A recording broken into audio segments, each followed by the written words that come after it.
Good evening. നമുക്ക് ഇന്നത്തെ class start ചെയ്യാം. നമ്മൾ ലാസ്റ്റ് ക്ലാസ്സിൽ ഇക്വിലിബ്രിയം എടുത്തിട്ടുണ്ടായി. അവിടെ നിന്ന് കണ്ടിന്യൂഷനാ പോകുന്നത്. ഇക്വിലിബ്രിയത്തില് ഞാൻ പറഞ്ഞു എന്തായിരുന്നു, റേറ്റ് ഓഫ് പറഞ്ഞേ forward reaction equal to rate of backward reaction. അത് കഴിഞ്ഞിട്ട് ഫിസിക്കൽ ഇക്വിലിബ്രിയം അല്ലെ, ആ കൺസെപ്റ്റ് ഒന്ന് പറഞ്ഞു. ഫിസിക്കൽ ഇക്വിലിബ്രിയം എവിടെയൊക്കെ വന്നു? Solid to liquid, rate of freezing equal to rate of melting അല്ലെ, ഐസിനെ ഓർത്തു വെച്ചു. നെക്സ്റ്റ് എന്താ? Vaporisation, condensation, rate of vaporisation equal to rate of condensation. അങ്ങനെയൊക്കെ പറയുന്നതാണ് ഫിസിക്കൽ ഇക്വിലിബ്രിയം. ഒന്ന് വായിച്ചു നോക്കണം. അവിടെ ഒരു പോയിന്റ് നന്നായിട്ട് പഠിക്കണം എന്ന് പറയും, ബാക്കിയൊക്കെ വായിക്കണം. മറ്റൊരെണ്ണം ക്ലിയർ ആയിട്ട് അതിന്റെ ക്വസ്റ്റ്യൻസ് ഫേസ് ചെയ്യാൻ എന്താ? Henry's law. ഹെൻറീസ് ലോ എന്താ പറഞ്ഞേ? സോലിബിലിറ്റി അല്ലെ ഓഫ് ഗ്യാസ് ഇൻ ലിക്വിഡ്, അല്ലെങ്കിൽ mass of gas in liquid is directly proportional to pressure അല്ലെ. പ്രഷർ എന്ന് പറയുന്ന ഒരു ഇക്വേഷൻ, ആ ഹെൻറീസ് ലോ. അത് കഴിഞ്ഞിട്ട് നമ്മൾ എടുത്താണ് equilibrium constant K C. Equilibrium constant equation എന്തായിരുന്നു? K C equal to molar concentration of product raise to C raise to C D raise to D. ഇതാണ് പ്രൊഡക്റ്റ് അല്ലെ. Raise to respective stoichiometric coefficient all divided by molar concentration of ആരാണ്?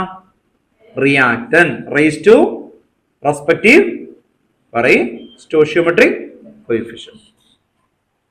ഇതാണ് വന്നേക്കുന്നത്. Then ഇക്വിലിബ്രിയത്തില് homogeneous equilibrium ഉണ്ട്, heterogeneous equilibrium. ഏതൊക്കെയാ പറഞ്ഞേ? Homogeneous equilibrium and heterogeneous. അപ്പൊ ഹോമോജീനിയസിന്റെ ഡെഫിനിഷൻ എന്തായിരിക്കും? സെയിം ഫേസ് അല്ലെ. ഓർത്ത് നോക്കുക, റിയാക്ടന്റ് ആൻഡ് പ്രോഡക്റ്റ് അല്ലെ സെയിം ഫേസ് എന്ന് വന്നാൽ ഹോമോജീനിയസ് ഇക്വിലിബ്രിയം. അങ്ങനെ ഹോമോജീനിയസ് ഇക്വിലിബ്രിയത്തിന്റെ ഒരു എക്സാമ്പിൾ എഴുതാൻ പറഞ്ഞാൽ N2 plus 3H2 gives 2NH3. Text ബുക്കിലെ ഫസ്റ്റ് എക്സാമ്പിൾ ക്വസ്റ്റ്യനിൽ ഇവിടെയുണ്ട്. ഇതിന്റെ കെ സി അപ്ലൈ ചെയ്താൽ എങ്ങനെ ഇരിക്കും? കെ സി എന്ത് വരും? NH3 raised to 2 all divided by N2 raised to അല്ലെ, ഇവിടെ ഒന്നുമില്ലെങ്കിൽ 1 എന്നാണ് അതിന്റെ meaning, 1. Then H2 raised to 3. ഈ ഇതിന്റെയൊക്കെ വാല്യൂ അവിടെ തരും, നേരെ സബ്സ്റ്റിറ്റ്യൂട്ട് ചെയ്യുക, ആൻസർ കണ്ടെത്താം. ആ രീതിയിലാണ് ക്വസ്റ്റ്യൻസ് വരിക. അപ്പോൾ ഇത് കണ്ടു, ഇത് എങ്ങനെ അപ്ലൈ ചെയ്യുന്നു, ഇത് ഹോമോജീനിയസ് ആണെന്ന് കണ്ടെത്തി. ഹോമോജീനിയസിൽ അവിടെ നിന്ന് വരുന്നതാണ് രണ്ടാമത്തെ ഇക്വേഷൻ ആണ് നമ്മൾ മെയിൻ ആയിട്ട് വരുന്നത് കെ പി. എന്താ ഈ K P K C? K C എന്ന് പറഞ്ഞാൽ സി മീൻസ് കോൺസെൻട്രേഷൻ. അതുകൊണ്ടാണ് ഇത് കണ്ടോ, ഇതിനെന്താ മീനിങ്? ഈ സ്ക്വയർ ബ്രാക്കറ്റിന്റെ മീനിങ് മോളാർ കോൺസെൻട്രേഷൻ. ഇതിന്റെ മീനിങ് എന്താ? Molar concentration. ഇതിന്റെ മീനിങ് മോളാർ കോൺസെൻട്രേഷൻ എന്നാണ്. അങ്ങനെയാണെങ്കിൽ കെ പി എന്ന് പറയുമ്പോൾ എന്താ? പ്രഷർ. അപ്പൊ ഞാൻ എഴുതുമ്പോ പ്രഷർ ഓഫ് നോക്കിയേ ആരാണ്? C. Pressure of C raise to C. Then pressure of D raise to D. Okay, ഒരു സൗണ്ട് വന്നിട്ടുണ്ട്, ആരോ വന്നിട്ടുണ്ട്.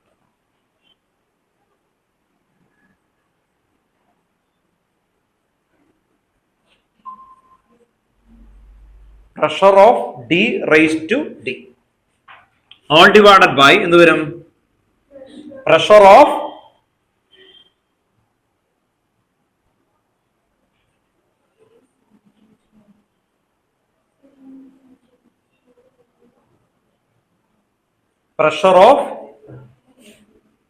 A raised to A into pressure of B raised to B.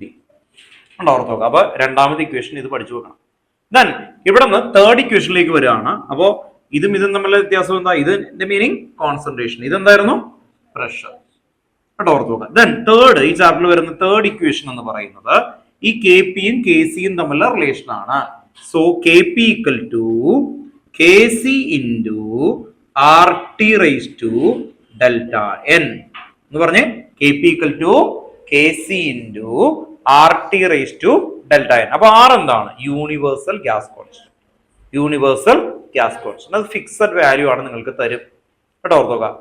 3 values ആണ് ഓർത്ത് വെക്കേണ്ടത്. ഇത് എനർജിയിൽ ആറിന്റെ വാല്യൂ ആയിട്ട് ഉപയോഗിക്കുന്നത് 8.314 ആണ്. പക്ഷെ നിങ്ങൾക്കിത് ഗ്യാസ് ആയിട്ട് ഈ ചാപ്റ്ററിൽ വരുമ്പോൾ 0.0821 DM³ ഒക്കെ ആണെങ്കിൽ, അല്ലെങ്കിൽ 0.083. കേട്ടോ, ഓർത്ത് നോക്കുക. അപ്പൊ ആ വാല്യൂ ഓൾറെഡി തരും. ടി എന്തായിരിക്കും? Temperature in kelvin. Temperature in kelvin. Delta N number of moles of product minus number of moles of reactant. അങ്ങനെയാണെങ്കിൽ ഡെൽറ്റ എൻ ഹരി പറ, ഇതിൽ ഏതായിരിക്കും ഡെൽറ്റ എൻ? ഈ ഇക്വേഷനിൽ ഡെൽറ്റ എൻ എത്രയായിരിക്കും? ശരിക്കും നോക്കിയിട്ട് പറ. പ്രൊഡക്റ്റ് മൈനസ് റിയാക്ടൻ -2 ഉണ്ടോ? ഓർത്തോക്കെ പ്രൊഡക്റ്റ് എത്രയായിരുന്നു? 2 മൈനസ് ഇവിടെ എന്താ റിയാക്ടന്റ്? 3 + 1. 3 + 1 എത്രയാ? 4. അപ്പോൾ 2 മൈനസ് ഇതാണ് പ്രൊഡക്റ്റ് അല്ലെ? Product delta N is equal to number of moles of product. Number of moles എന്ന് പറയുമ്പോൾ ഈ ഫ്രണ്ടിലുള്ള വാല്യൂ അല്ലേ? Number of moles of product minus reactant. ഇത് കണ്ടോ? 3 + 1 4. 2 മൈനസ് 3 + 1 അപ്പൊ എത്ര വരും? -2 കേട്ടോ. ഓക്കെ, അപ്പൊ -2 ആണ് അതിന് കിട്ടുക. അപ്പോൾ അപ്ലൈ ചെയ്യുന്നത് അറിയാൻ വേണ്ടിയിട്ടാണ്. അപ്പൊ ഈ തേർഡ് ഇക്വേഷൻ ഇത്രയും എഴുതണം, കാണാതെ എഴുതി പഠിപ്പിക്കോട്ടോ, ചോദിക്കും എന്നിട്ട് എഴുതിപ്പിക്കും കേട്ടോ. ഓർത്ത് നോക്കാം. ഇത് രണ്ടാമത് എടുക്കുന്ന എന്തും നിങ്ങളെ കൊണ്ട് എഴുതണം കേട്ടോ. ഓക്കെ അല്ലേ? ഓക്കെ, ഇത് നമ്മൾ ചാപ്റ്റർ ഓർഡറിൽ കഴിഞ്ഞാണ്. വീഡിയോ നിങ്ങൾ കാണണം. അതിന്റെ ബേസ് ഐഡിയാസ് ആണ് കൊണ്ടുവരുന്നത്. ഇനി ഇത് കഴിഞ്ഞാൽ അപ്പൊ എന്തായിരുന്നു? എന്തൊക്കെയൊക്കെ പഠിപ്പിച്ചപ്പോ ആദ്യം? ഫിസിക്കൽ ഇക്വിലിബ്രിയം കഴിഞ്ഞാൽ ഇക്വിലിബ്രിയം കോൺസ്റ്റന്റ്. പിന്നെ എന്തായിരുന്നു? Homogeneous equilibrium. ഹോമോജീനിയസ് ഇക്വിലിബ്രിയത്തിൽ ഈ കെ പിയും അല്ലെ? കെ പിയും പിന്നെന്താ? K P and K C relationship. അത്രയും വരെ. അടുത്ത ഹെട്രോജീനിയസ് ഇക്വിലിബ്രിയം ആണ്. ഹെട്രോജീനിയസ് ഇക്വിലിബ്രിയത്തിന്റെ ഡെഫിനിഷൻ അപ്പൊ എന്തായിരിക്കും? Different phase. ഹെട്രോജീനിയസ് എന്ന് പറയുമ്പോൾ എന്തായിരിക്കും? Different phase. അപ്പോ ഡിഫറെന്റ് ഫേസുകളിൽ വരുന്ന തന്നെയാണ് ഹെട്രോജീനിയസ് ഇക്വിലിബ്രിയം വരുന്നത്. ഹെട്രോജീനിയസിന് എക്സാമ്പിൾ, അപ്പൊ നിങ്ങൾ ഈ എക്സാമ്പിൾ ഒന്നും പഠിക്കേണ്ട, എനിക്ക് 1 2 3 4 കിട്ടിയാൽ മതി. ഹെട്രോജീനിയസിന് എക്സാമ്പിൾ ആയിട്ട് വരുന്നത് CaCO3, കാൽസ്യം കാർബണേറ്റ്. അതിന് ഹീറ്റ് ചെയ്യുമ്പോൾ എന്ത് കിട്ടും? കാൽസ്യം ഓക്സൈഡ് പ്ലസ് എന്താ കിട്ടുക? Carbon dioxide. ഇത് സോളിഡ് ആണ്, ഇതെന്താണ്? സോളിഡ് ആണ്, ഇത് ഗ്യാസ് ആണ്. ഓർത്ത് നോക്കാം. ഇവിടെ ഇക്വിലിബ്രിയം ഉണ്ട്, ഫോർവേഡ് ആൻഡ് ബാക്ക്വേർഡ് ഇക്വിലിബ്രിയം ഉണ്ട്. പക്ഷെ ഇതില് സോളിഡും ഗ്യാസും ആണ് വന്നേക്കുന്നത്. സോളിഡും ഗ്യാസും. ഹോമോജീനിയസ് നോക്കിയേ, ജി ജി ജി, എല്ലാം ഗ്യാസാണ്. ഹെട്രോജീനിയസ് നോക്കിയേ, എല്ലാം അല്ലേ? ഒരേ സ്റ്റേറ്റ് ആണോ? അല്ല, ഡിഫറെന്റ് ആണ്. അത് അങ്ങനെ വന്നാൽ ഹെട്രോജീനിയസ് ഇക്വിലിബ്രിയം. അപ്പോൾ reactant and product exist in different phase. അങ്ങനെ വന്നാൽ എന്തായിരിക്കും? ഹെട്രോജീനിയസ് ഇക്വിലിബ്രിയം അല്ലേ? ഓക്കെ, അപ്പോൾ നമ്മൾ ഹെട്രോജീനിയസ് ഇക്വിലിബ്രിയത്തിന് എക്സാമ്പിൾ മനസ്സിലൊന്ന് ഓർത്ത് വെക്കാം. ഇനി ഇവിടെ നിങ്ങൾ ശ്രദ്ധിക്കേണ്ട ഒരേ ഒരു ഒറ്റ പോയിന്റ് ഉള്ളൂ. സോളിഡ്സ് വന്നാൽ വാല്യൂ എത്ര എടുക്കണം? 1. 1:7 എന്ന് പറഞ്ഞാൽ എത്രയായിരിക്കും? 1 തന്നെ അല്ലേ? ഓക്കെ, അപ്പൊ പിന്നെ എഴുതേണ്ട ആവശ്യമുണ്ടോ? ഇല്ല. അപ്പൊ ഇതിന്റെ കെ സി എന്തായിരിക്കും എന്ന് പറഞ്ഞു? ഇതൊക്കെ 1 ആയി പോകും, സോളിഡ്സ് ഒക്കെ 1 ആയി പോകും. അപ്പൊ കെ സി ഈക്വൽ ടു ഗ്യാസിന്റെ മാത്രം അല്ലേ? CO2 അത്രേ ഉള്ളൂ. ഉണ്ടോ? CO2. അപ്പൊ അങ്ങനെ ഓർത്ത് വെക്കാം. അപ്പൊ സോളിഡ്സ് വന്നാൽ എത്ര എടുക്കണം? 1. അപ്പൊ ഇത് എഴുതുമ്പോൾ നിങ്ങൾ പഠിക്കുന്ന മെയിൻ പോയിന്റ് അത് മാത്രമേ ഉള്ളൂ. ലിക്വിഡ് വന്നു കഴിയുമ്പോൾ പ്യൂർ ലിക്വിഡ് വാട്ടർ 1 ആക്കി എടുക്കാം കേട്ടോ. ഓർത്ത് വെക്കാം. പ്യൂർ ലിക്വിഡ് എന്തും ഒരു പ്യൂർ ലിക്വിഡ് ആണെന്ന് പറഞ്ഞാൽ എത്രയായിട്ട് എടുക്കാം? 1. അല്ലെങ്കിൽ പ്യൂർ വാട്ടർ എത്രയായിട്ട് എടുക്കാം? 1 കേട്ടോ. ഓർത്ത് വെക്കാം. അപ്പോൾ അത് മാത്രമേ ഉള്ളൂ ഈ ഹെട്രോജീനിയസിൽ നിങ്ങളൊന്ന് ശ്രദ്ധിക്കേണ്ട കാര്യം, വേറെ ഒന്നുമില്ല. ഇത് കഴിഞ്ഞാൽ നെക്സ്റ്റ് ഹെട്രോജീനിയസ് കഴിഞ്ഞു, ഹോമോജീനിയസ് കഴിഞ്ഞു. ദെൻ ഇത് കഴിയുമ്പോൾ ഇക്വിലിബ്രിയത്തിന്റെ ആപ്ലിക്കേഷൻ എന്ന് പറയുന്നതാണ് ഹെഡിങ്. ആപ്ലിക്കേഷൻ ഓഫ് ഇക്വിലിബ്രിയം എന്ന് പറയുന്ന ഒരു മെയിൻ ഹെഡിങ്ങിലേക്ക് പോകും. ആപ്ലിക്കേഷൻ ഓഫ് ഇക്വിലിബ്രിയത്തില് അവര് ആദ്യം പറയുന്നത് പ്രെഡിക്ട് ദ റിയാക്ഷൻ എന്ന് പറയുന്നതാണ്. അതിൽ കെ സിയുടെ വാല്യൂ ഹയർ ആയാൽ അത് ഫോർവേഡ് ആയിരിക്കും, ബാക്ക്വേർഡ് ആയിരിക്കും. അതാണ് അതിന്റെ ചോദ്യം. ഇപ്പൊ കെ സി ആണ്, നിങ്ങൾക്കറിയാലോ കെ സി. ഇപ്പൊ അവർ പറയണം കെ സി കിട്ടിയേക്കുന്ന വാല്യൂ 70. കെ സിയുടെ വാല്യൂ എത്രയാ? 70. അതിന്റെ മീനിങ് എന്താ? കെ സി 70 എന്ന് കിട്ടിക്കഴിഞ്ഞാൽ അതിന്റെ മീനിങ്, അല്ലെങ്കിൽ എന്തിനാണ് പഠിക്കണേ? ഇവിടെ നോക്കിയേ, ഇവിടെ കെ സി 70 എന്ന് പറയുമ്പോൾ ഇവിടെ 70, ഇവിടെ 1, ആ രീതിയിൽ എഴുതിക്കൂടെ? എനിക്ക് 70/1 എന്ന് എഴുതിക്കൂടെ? അല്ലേ? ഓർത്ത് നോക്കാം. അതിന്റെ മീനിങ് എന്താ? പ്രൊഡക്റ്റ് എന്തായിരിക്കും? കൂടുതൽ, റിയാക്ടന്റ് കുറവ്. അപ്പൊ കെ സി ഹയർ വാല്യൂ വന്നാൽ ഇത് കണ്ടോ. അപ്പൊ ഇപ്പൊ ഇതിന്റെ കെ സി കിട്ടിയേക്കുന്നത് 2 ആണ്. 2 എന്ന് പറഞ്ഞാൽ അതിന്റെ അർത്ഥം എന്താ? ഇത് 2ഉം ഇത് 1ഉം അങ്ങനെയല്ലേ? 2/1 ആ രീതിയിൽ. അപ്പൊ എന്ന് പറഞ്ഞാൽ എന്താ? ഡബിൾ ആണ്. അപ്പൊ റിയാക്ടന്റിന്റെ ഡബിൾ ഉണ്ട് പ്രൊഡക്റ്റ് എന്നാണ്. അപ്പൊ കെ സിയുടെ വാല്യൂ 1000 ആയാൽ അതിന്റെ മീനിങ് എന്താ എന്നാണ് പറയുന്നത്. ആദ്യം ഒരു പറയുന്ന കണ്ടീഷൻ ആണ് K C 1000. K C greater than 1000 എന്ന് പറഞ്ഞാൽ അതിൽ ഓൾമോസ്റ്റ് എന്ത് തന്നെയായിരിക്കും? പ്രൊഡക്റ്റ് ആയിരിക്കും. റിയാക്ടന്റ് എന്തായിരിക്കും? 1 ആയിരിക്കും. റിയാക്ടന്റ് വളരെ കുറച്ചുണ്ടാവുള്ളൂ. ഓൾമോസ്റ്റ് അത് എന്തായിരിക്കും അല്ലെ? പ്രൊഡക്റ്റ് ഓറിയന്റഡ് ആയിരിക്കും എന്ന് പറഞ്ഞാൽ ഫോർവേഡ് ആയിരിക്കും വരുന്നത്. ഇനി കെ സിയുടെ വാല്യൂ ലെസ് ദാൻ 10⁻³ എന്ന് പറഞ്ഞാൽ എന്താ? 0.001. അതിന്റെ മീനിങ് എന്താ? റിയാക്ടന്റ് കൂടുതലായിരിക്കും, പ്രൊഡക്റ്റ് കുറവായിരിക്കും. അതാണ് മീനിങ്. അപ്പോൾ കെ സിയുടെ വാല്യൂ എന്തിനാണ് നിങ്ങൾ പഠിച്ചത്? അതാണ് ചോദിക്കുന്നത് കേട്ടോ. ഓർത്ത് നോക്കാം. നിങ്ങൾ ഒരു ഫാക്ടറി തുടങ്ങാൻ പോവാണ്. ഞാൻ മറ്റേ ക്ലാസ്സിൽ ശരിക്കും ശ്രദ്ധിച്ചാൽ മതി. കഥയൊക്കെ പറഞ്ഞിട്ട് എടുക്കുന്നത്. ഇപ്പം ഇതുപോലൊരു ഫാക്ടറി തുടങ്ങുമ്പോൾ ഈ ഒരു സാധനം കേട്ടോ ഓർത്ത് നോക്കാം. നമ്മളിപ്പോൾ അമോണിയയുടെ ഫാക്ടറി ഉണ്ടാക്കാൻ പോകുന്നു കേട്ടോ. അല്ലെങ്കിൽ ഇപ്പോൾ ക്യാൻഡി അറിയാലോ, മിഠായി ഉണ്ടാക്കുന്നത് എസ്റ്റർ അല്ലേ കേട്ടോ ഓർത്ത് നോക്കാം. ഇപ്പം ഇന്നലെ ഒരു റിപ്പോർട്ട് വന്നിട്ടുണ്ടായിരുന്നു, നമ്മൾ മാങ്ങയുടെ ഒക്കെ മധുരമൊക്കെ ഉള്ളൊരു മിഠായിയൊക്കെ ഇല്ലേ, അത് ഭയങ്കര പോപ്പുലറായി. അവർക്ക് 100-300 കോടി രൂപ ഇന്ത്യയിൽ നിന്ന് ഉണ്ടായി ഈ കഴിഞ്ഞ ഞാൻ കിടങ്ങിപ്പോയി. 1 രൂപയുടെ മിഠായി 300 crores ഒക്കെ. ഓക്കെ, അപ്പോൾ ആ മിഠായി ഉണ്ടാക്കുന്ന ഫാക്ടറി നമുക്ക് തുടങ്ങാം എന്ന് വിചാരിക്കാം നമ്മൾ. അപ്പോൾ നമ്മൾ എന്ത് ചെയ്യും? ആദ്യം അതിൻ്റെ അല്ലേ എന്ത് വെച്ചിട്ടാണ് ഉണ്ടാക്കുക എന്നൊക്കെ കണ്ടെത്തും. അത് അതിൻ്റെ നോർമൽ രീതി. നമ്മൾ വീട്ടിലാണെങ്കിൽ അതൊക്കെ വെച്ച് ഉണ്ടാക്കും, എന്തൊക്കെ ചൂടൊക്കെ വെച്ചിട്ട് ഉണ്ടാക്കി കിട്ടി അത് കഴിക്കും അല്ലേ. ഒരു സയന്റിഫിക് ആയിട്ട് ഉണ്ടാക്കുമ്പോൾ എന്ത് ചെയ്യും? അതിന്റെ കേസി കണ്ടെത്തണം. എന്തിനാ കേസി കണ്ടെത്തണേ? അത് എന്ത് പറ്റും എന്ന് പറഞ്ഞു കഴിഞ്ഞാൽ ഇത് എസ്റ്റർ ആണ്. എസ്റ്റർ ഉണ്ടായി കഴിഞ്ഞാൽ അതൊരു പെർട്ടിക്കുലർ ടൈം ആകുമ്പോൾ തിരിച്ചെന്ത് ചെയ്യും? പഴയതിലേക്ക് പോകും. അപ്പൊ നമ്മൾ ഇട്ട് കൊടുക്കുമ്പോൾ നമുക്ക് എസ്റ്ററൽ ഉണ്ടാവണം. അതിന് പേര് തിരിച്ചത് ഉണ്ടാക്കിയിട്ട് കഴിഞ്ഞാൽ വല്ല കാര്യമുണ്ടോ? ഇല്ല. അപ്പോൾ അതിന്റെ കേസി ഹയർ വാല്യൂ ആണെങ്കിൽ നമുക്കത് എന്താവും? അത് പ്രൊഡക്ഷനിൽ കൊണ്ടുവരാം. അതിന്റെ അർത്ഥം എന്താ? ഫോർവേഡ് കൂടുതലും ബാക്ക്വേർഡ് എന്താ? കുറവും എന്ന് പറഞ്ഞാൽ എസ്റ്റർ എന്ന് പറയുമ്പോൾ എന്തായിരുന്നു ഓർമ്മയുണ്ടോ? എസ്റ്റർ പഠിപ്പിച്ചത് കാർബോക്സിലിക് ആസിഡും ആൽക്കഹോളും കൂടി മിക്സ് ചെയ്യുമ്പോൾ ഫ്രൂട്ടി സ്മെൽ ഉണ്ടാവില്ലേ, അതിനെയാണെന്ന് വിളിക്കുന്നത് എസ്റ്റർ. അപ്പൊ നമ്മളത് രണ്ടും ഇടുന്നു. അപ്പൊ എസ്റ്റർ അല്ലെ കൂടുതൽ ഉണ്ടാവണം അല്ലെ. പ്രൊഡക്റ്റ് ഇടുമ്പോൾ നമുക്ക് എസ്റ്റർ അല്ലെ ബൈ പ്രൊഡക്റ്റിലേക്ക് ഉണ്ടാവണ്ടേ. അപ്പോൾ അത് ഉണ്ടാവാൻ വേണ്ടിയിട്ടാണ് നമ്മൾ ഇട്ട് കൊടുക്കണേ. അതിന് പകരം അത് നേരെ തിരിച്ച് ബാക്ക്വേർഡിലേക്ക് വന്നാൽ എന്ത് പറ്റും? നമുക്ക് കാര്യമുണ്ടോ? ഇല്ല. അപ്പോൾ നമ്മൾ എന്ത് ചെയ്യും? ആ ഒരു ഇൻഡസ്ട്രി നമുക്ക് തുടങ്ങുന്ന സമയത്ത് അതിന്റെ കേസിയുടെ വാല്യൂ നമ്മൾ അറിയണത് ഒരു 40-50 അല്ലെങ്കിൽ 1000 മുകളിലൊക്കെയാണ് എന്ന് പറഞ്ഞാൽ നമ്മൾ ഹാപ്പി ആയിട്ട് ഉണ്ടാക്കും. കാരണം അത് ഇട്ട് കഴിഞ്ഞാൽ അപ്പോൾ തന്നെ കിട്ടും. ഇനി വളരെ ഭയങ്കര ടേസ്റ്റ് ഉള്ള ഒരു എസ്റ്റർ നമുക്ക് കിട്ടി, ഭയങ്കര ടേസ്റ്റുള്ള എസ്റ്റർ കിട്ടി. ആ എസ്റ്റർ കിട്ടിയേക്കുന്നത് എന്റെ വാല്യൂ 0.003 ആണ് എന്ന് പറഞ്ഞാൽ എന്ത് അതിന്റെ അർത്ഥം? അതുണ്ടാക്കണമെങ്കിൽ അല്ലെ റിയാക്ടൻസ് അല്ലെ 1 ടൺ റിയാക്ടന്റ് ഇടുമ്പോൾ കിട്ടുന്നത് 0.33 കിലോ സാധനം. അങ്ങനെ ഉണ്ടാക്കിയാൽ നമ്മൾ ആ പ്രോഫിറ്റബിൾ ആയിരിക്കുമോ? ഇല്ല, പരിപാടിക്ക് നിൽക്കൂല. മനസ്സിലായോ? അത്രോ. ഇനി നിങ്ങൾക്ക് പെട്ടെന്ന് മനസ്സിലാവുന്ന ഒരു എക്സാമ്പിൾ കൂടി പറയാം കേട്ടോ, ഓർത്ത് നോക്കാം. ഹരീനെ തന്നെ ആദ്യം നമുക്ക് എടുക്കാം. ഹരിനെ വിളിച്ചു കേട്ടോ, ഓർത്ത് നോക്കാം. എന്നിട്ട് ഞാൻ മാങ്ങയൊക്കെ ജ്യൂസ് അടിച്ച്, മാംഗോ ജ്യൂസ് നല്ല ഫ്രഷ് ആയിട്ട് ഇങ്ങനെ മാങ്ങ ഇങ്ങനെ വെട്ടിയെടുത്ത് നല്ല അടിപൊളിയായിട്ട് ജ്യൂസ് എടുത്തു, അയാൾക്ക് കൊടുത്തു. അയാൾ കുടിക്കുന്നു, അയാൾ എൻജോയ് ചെയ്യുന്നു. First day. സെക്കൻഡ് ഡേയിൽ എനിക്ക് എന്ത് പറ്റിയെന്ന് പറഞ്ഞാൽ മാംഗോ ജ്യൂസ് ഒക്കെ അടിച്ചു വെച്ചിട്ട് ഞാൻ അവിടെ വെച്ച് മറന്നുപോയി. ഒരു 5 hours കഴിഞ്ഞിട്ടാണ് ഹരി വരുന്നത്. എടുത്തു തന്നു കഴിഞ്ഞാൽ ഹരി കുടിക്കുന്നു, ഇങ്ങനെ നോക്കുന്നു അല്ലെ, എന്തായിരിക്കും സിറ്റുവേഷൻ? പുളി കൂടും അല്ലെ. എന്തുകൊണ്ട്? റിവേഴ്സ് ആയി. കണ്ട, ഹരി സയന്റിസ്റ്റ് ആണ്. അതുകൊണ്ട് എന്ത് ചെയ്തു? അപ്പൊ തന്നെ ഹരി പറഞ്ഞു എന്താണ് അല്ലെ, റിവേഴ്സ് ആയി. അവിടെയാണ് ഫോർവേഡും ബാക്ക്വേർഡും. അപ്പൊ ഒരു ടൈം ഓറിയന്റഡ് ആണ്. അപ്പോൾ പല ഫ്രൂട്ട്സും ഉണ്ട്, നിങ്ങൾക്ക് അറിയാലോ. ചില എസ്പെഷ്യലി എന്താണ് ആപ്പിൾ ജ്യൂസ് മിൽക്കിലിട്ട് മിക്സ് ചെയ്തിട്ട് അടിക്കുന്നതാണ് ബെസ്റ്റ് മറ്റേതിനേക്കാളും. വൈ? അതറിയില്ലേ ദൈവമേ, ഇനിയിപ്പോ പറഞ്ഞത് അറിയില്ല. ആപ്പിൾ കഴിക്കാറില്ലേ വീട്ടിൽ? ആപ്പിൾ എടുത്തിട്ട് നമ്മൾ എന്താ ചെയ്യാറ് അല്ലേ? നല്ല കട്ടിയുള്ള മിൽക്കിൽ ആപ്പിൾ ഇടും, നന്നായിട്ട് ഷുഗർ ഇട്ടിട്ട് മിക്സ് ചെയ്തിട്ട് അടിക്കുള്ളൂ അല്ലേ. അപ്പോഴാണ് നല്ല ടേസ്റ്റ് വരുള്ളൂ. അല്ലാതെ ആപ്പിൾ എടുത്തിട്ട് നമ്മൾ ആരെങ്കിലും വെറുതെ വെള്ളം ഒഴിച്ചിട്ട് കുടുകുടു അടിക്കുക അങ്ങനെ ചെയ്യാറില്ല. What is reason? റിവേഴ്സ് ആവും. എന്തുകൊണ്ടാണ്? വെള്ളം മിക്സ് ചെയ്യില്ലേ. വെള്ളം മിക്സ് ചെയ്യുന്ന സമയത്ത് നമ്മള് എസ്ട്രിഫിക്കേഷനിൽ പഠിപ്പിച്ചേക്കുന്ന ഇക്വേഷൻ എന്തായിരുന്നു ഓർമ്മയുണ്ടോ? ഒന്നും ഓർമ്മയില്ലല്ലേ. CH3COH പ്ലസ് എന്തായിരുന്നു? CH3. ഞാൻ വിചാരിച്ച അതൊക്കെ ഓർത്ത് പറയണ. OH. എസ്റ്റർ എങ്ങനെയാ ഉണ്ടാവുന്നത്? Forward and backward.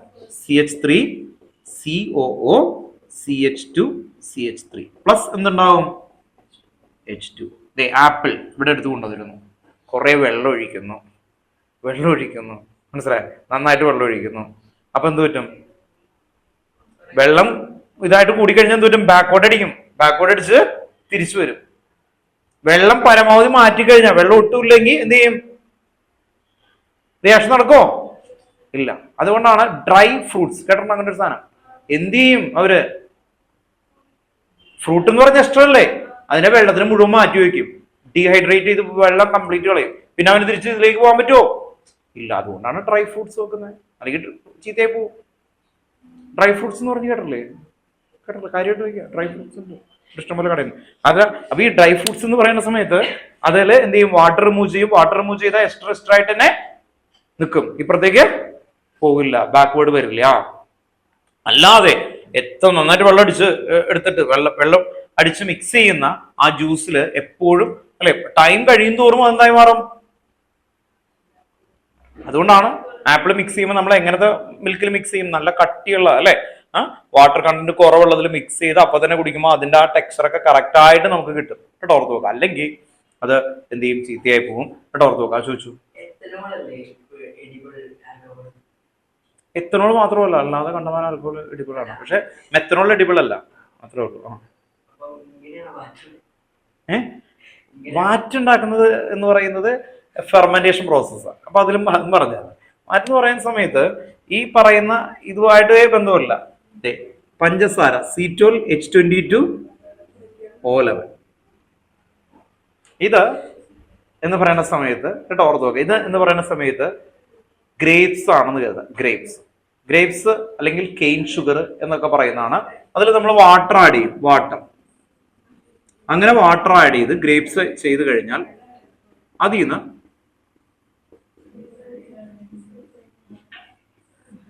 O6 വരും, ഗ്ലൂക്കോസ് ആൻഡ്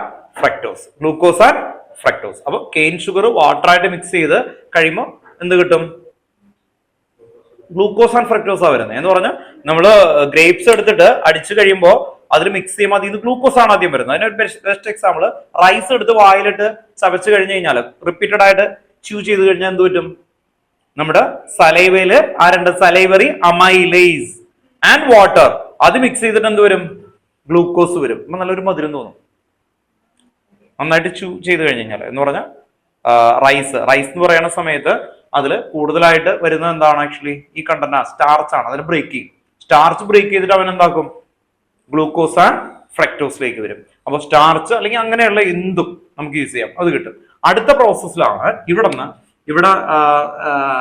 എൻസൈംസ് ഉണ്ട്. ഇപ്പൊ ഈ ഇവിടെയൊക്കെ വരുന്ന എൻസൈംസ് ഉണ്ട് കേട്ടോ, ഓർത്ത് വെക്കാം. ഇപ്പൊ നേരത്തെ നമ്മുടെ സലൈവറി അമൈലേസ്, നമ്മള് ഇപ്പൊ ഒരു ഗ്രേപ്സിന്ന് നിങ്ങൾക്ക് വൈനാണ് ഉണ്ടാക്കുന്നതെങ്കിൽ അതിൽ നമ്മൾ ഓൾറെഡി നോർമലി ഇവിടെ ചെയ്യുന്നതാണ് പനൻ ചക്കര എന്നൊക്കെ പറയുന്ന സാധനം ഇടാറില്ലേ, കേട്ടില്ലേ? നിങ്ങൾ വൈനൊന്നും ഉണ്ടാക്കി കേട്ടിട്ടില്ല? വൈനൊക്കെ ഉണ്ടാക്കാം, നല്ലതാണ്, കുഴപ്പമില്ല.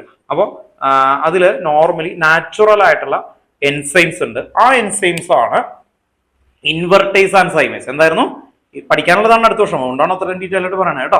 ഇൻവെർട്ടേസ് ആൻഡ് സൈമേസ് ഈ ക്വസ്റ്റൻ നിങ്ങൾക്ക് പഠിക്കാനുണ്ട്. 2 ചാപ്റ്ററിൽ കിടപ്പുണ്ട്. ഒന്ന് ചാപ്റ്ററിന്റെ പേര് ആൽക്കഹോൾ, ഫിനോൾ ആൻഡ് ഈതർ, അതിന്റെ പ്രിപ്പറേഷനുണ്ട്, ഫെർമെന്റേഷൻ. രണ്ടാമത് ബയോമോളിക്യൂൾ, +2 ചാപ്റ്റർ ആണ്, അതിലും ഇതിന്റെ പ്രിപ്പറേഷൻ ഉണ്ട്. ഇപ്പൊ നോർമലി ഗ്ലൂക്കോസ് ആദ്യത്തെ എൻസൈം വർക്ക് ചെയ്ത് എന്ത് കിട്ടി, ഗ്ലൂക്കോസും ഫ്രക്ടോസും കിട്ടി. ഇതിലേക്ക് നമ്മൾ നോർമലി അടുത്ത എൻസൈം ഗ്ലൂക്കോസിന ഇൻവെർട്ടേസ് എന്ന് പറയുന്ന എൻസൈം വർക്ക് ചെയ്യുമ്പോഴാണ് C2H5OH plus carbon dye oxide. അതുകൊണ്ടാണ് ഇത് ഇങ്ങനെ തുറക്കണ സമയത്ത് എന്ത് വരും, കാർബൺ ഡൈ ഓക്സൈഡിന്റെ ഒരു പ്രഷർ, വൈനൊക്കെ കെട്ടിവെക്കുക എന്ന് പറയുന്ന ഒരു പ്രോസസ്സിൽ ചെയ്യുന്ന അനക്കാതെയൊക്കെ വെക്കുമ്പോൾ എൻസൈമിന് വർക്ക് ചെയ്യാനാണ്. ആ എൻസൈമിന് വർക്ക് ചെയ്യുന്ന ടൈമാണ് ഒരു പെർട്ടിക്കുലർ ടൈം ഓഫ് പീരീഡ് കേട്ടോ. ഓക്കെ, അപ്പോൾ ഇതും അതുമായിട്ട് യാതൊരു ബന്ധവുമില്ല.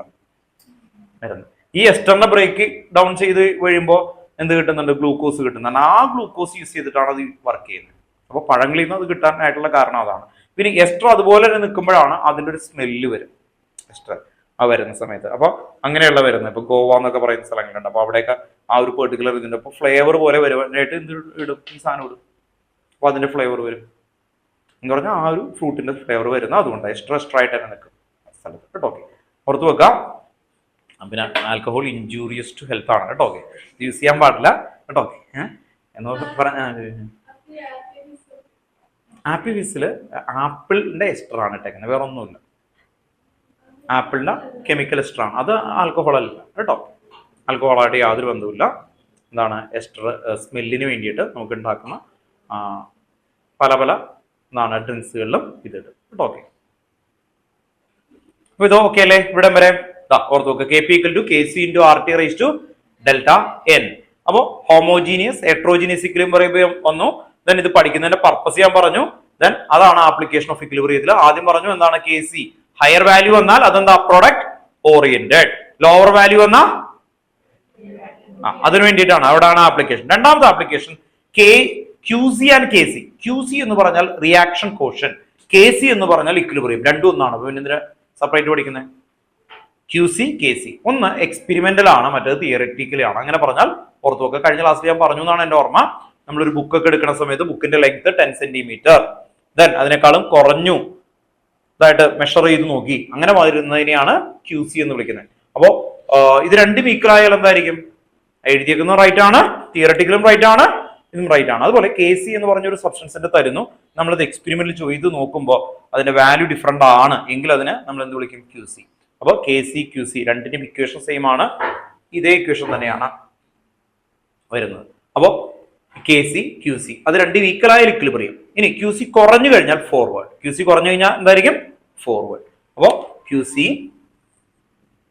ലെസ് ദാൻ കെ സി എന്തായിരിക്കും? ഫോർവേഡ്. ഇനി Q C greater than K C അപ്പൊ എന്തായിരിക്കും? Backward. Q C equal to K C equilibrium. ഇതാണ് ഇക്വിലിബ്രിയം അപ്ലൈ ചെയ്യുന്ന ആപ്ലിക്കേഷൻ ഓഫ് ഇക്വിലിബ്രിയം എന്ന് പറയുന്നതിൽ മെയിൻ കണ്ടന്റ്. അത് കഴിഞ്ഞിട്ടാണ് ലേ ചാർലിയർ പ്രിൻസിപ്പിൾ എന്ന് പറയുന്നത്. ലേ ചാർലിയർ പ്രിൻസിപ്പിൾ. ലേ ചാർലിയർ പ്രിൻസിപ്പിളിൽ പറയുന്ന ഒരു കൺസെപ്റ്റ് എന്താന്ന് പറഞ്ഞാൽ, ഓർത്തു വെക്കാം, ഇക്വിലിബ്രിയത്തില്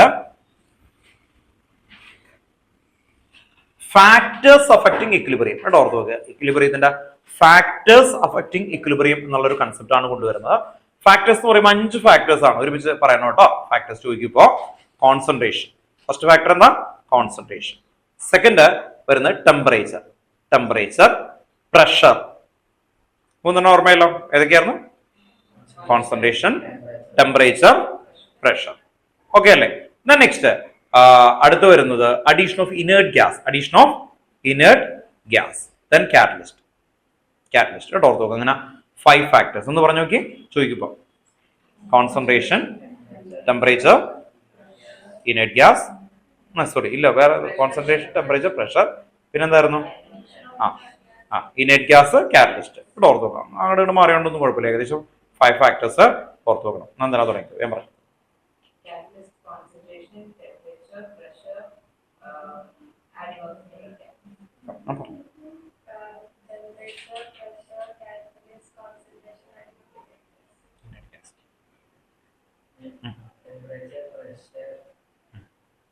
Concentration, inert gas, concentration, temperature, addition of gas. Okay.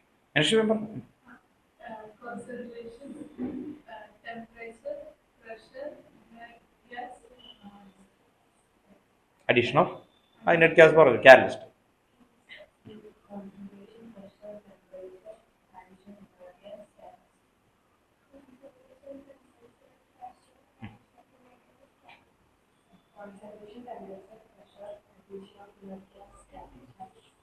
അപ്പോൾ ഈ സയന്റിസ്റ്റ് പറയുന്നത്, ലേ ചാർലിയർ എന്ന് പറയുന്ന സയന്റിസ്റ്റ് പറയുന്നത്, ഈ ഫാക്ടേഴ്സ് എന്തെങ്കിലും ഒരു ചേഞ്ച് വരുത്തി കഴിഞ്ഞാൽ, അപ്പോൾ ഫോർവേഡ് ഉണ്ട്, ബാക്ക്വേർഡ് ഉണ്ട് അല്ലെ. ഇക്വിലിബ്രിയം എപ്പോഴും സ്റ്റോപ്പ് ആവും ഇല്ല അല്ലെ. ഫോർവേഡും ബാക്ക്വേർഡും ഒരേ റേറ്റിൽ ഇങ്ങനെ നടന്നുകൊണ്ടിരിക്കുകയാണ്. ഒരേ റേറ്റിൽ ഫോർവേഡും ബാക്ക്വേർഡും നടന്നുകൊണ്ടിരിക്കുന്നത്. അതുകൊണ്ട് നമുക്ക് നോക്കുമ്പോൾ ഇക്വിലിബ്രിയം അനങ്ങാതിരിക്കുന്ന പോലെയാണ്. പക്ഷെ എന്താണ്, അതെപ്പോഴും ഡൈനാമിക് ആയിരിക്കും.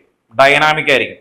അപ്പോൾ ഇങ്ങനെ ക്ലിയർ ആയിട്ട് പോവാണ്. ഇപ്പൊ ഈ ഒരു റോയിലിരിക്കുന്ന ആൾക്കാർ, ഈ റോയിലിരിക്കുന്ന ആൾ, രണ്ടുപേരും ബസ്സിന് പോവാണ്. ഒരു വലിയ റോഡിലാണെന്ന് കരുതാം.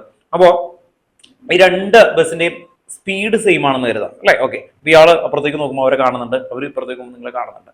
എത്ര അല്ലെ സമയം കഴിഞ്ഞാലും അല്ലെ ഫീൽ ചെയ്യില്ല. അപ്പോൾ നമ്മൾ ഓൾറെഡി ഇതിനെ ബാക്കി ചുറ്റും കവർ ചെയ്തിട്ട് നിങ്ങൾ ഇങ്ങനെ ഒരുമിച്ച് പോവുകയാണെങ്കിൽ എന്താണ്, കുറെ സമയം കഴിയുമ്പോൾ അല്ലേ നമ്മൾ മൂവി ഉണ്ടോ എന്ന് അറിയാൻ പറ്റില്ല. ഇവരെ കാണാം, അവരെ കാണാം, പുറത്തൊന്നും കാണാൻ പറ്റത്തില്ല.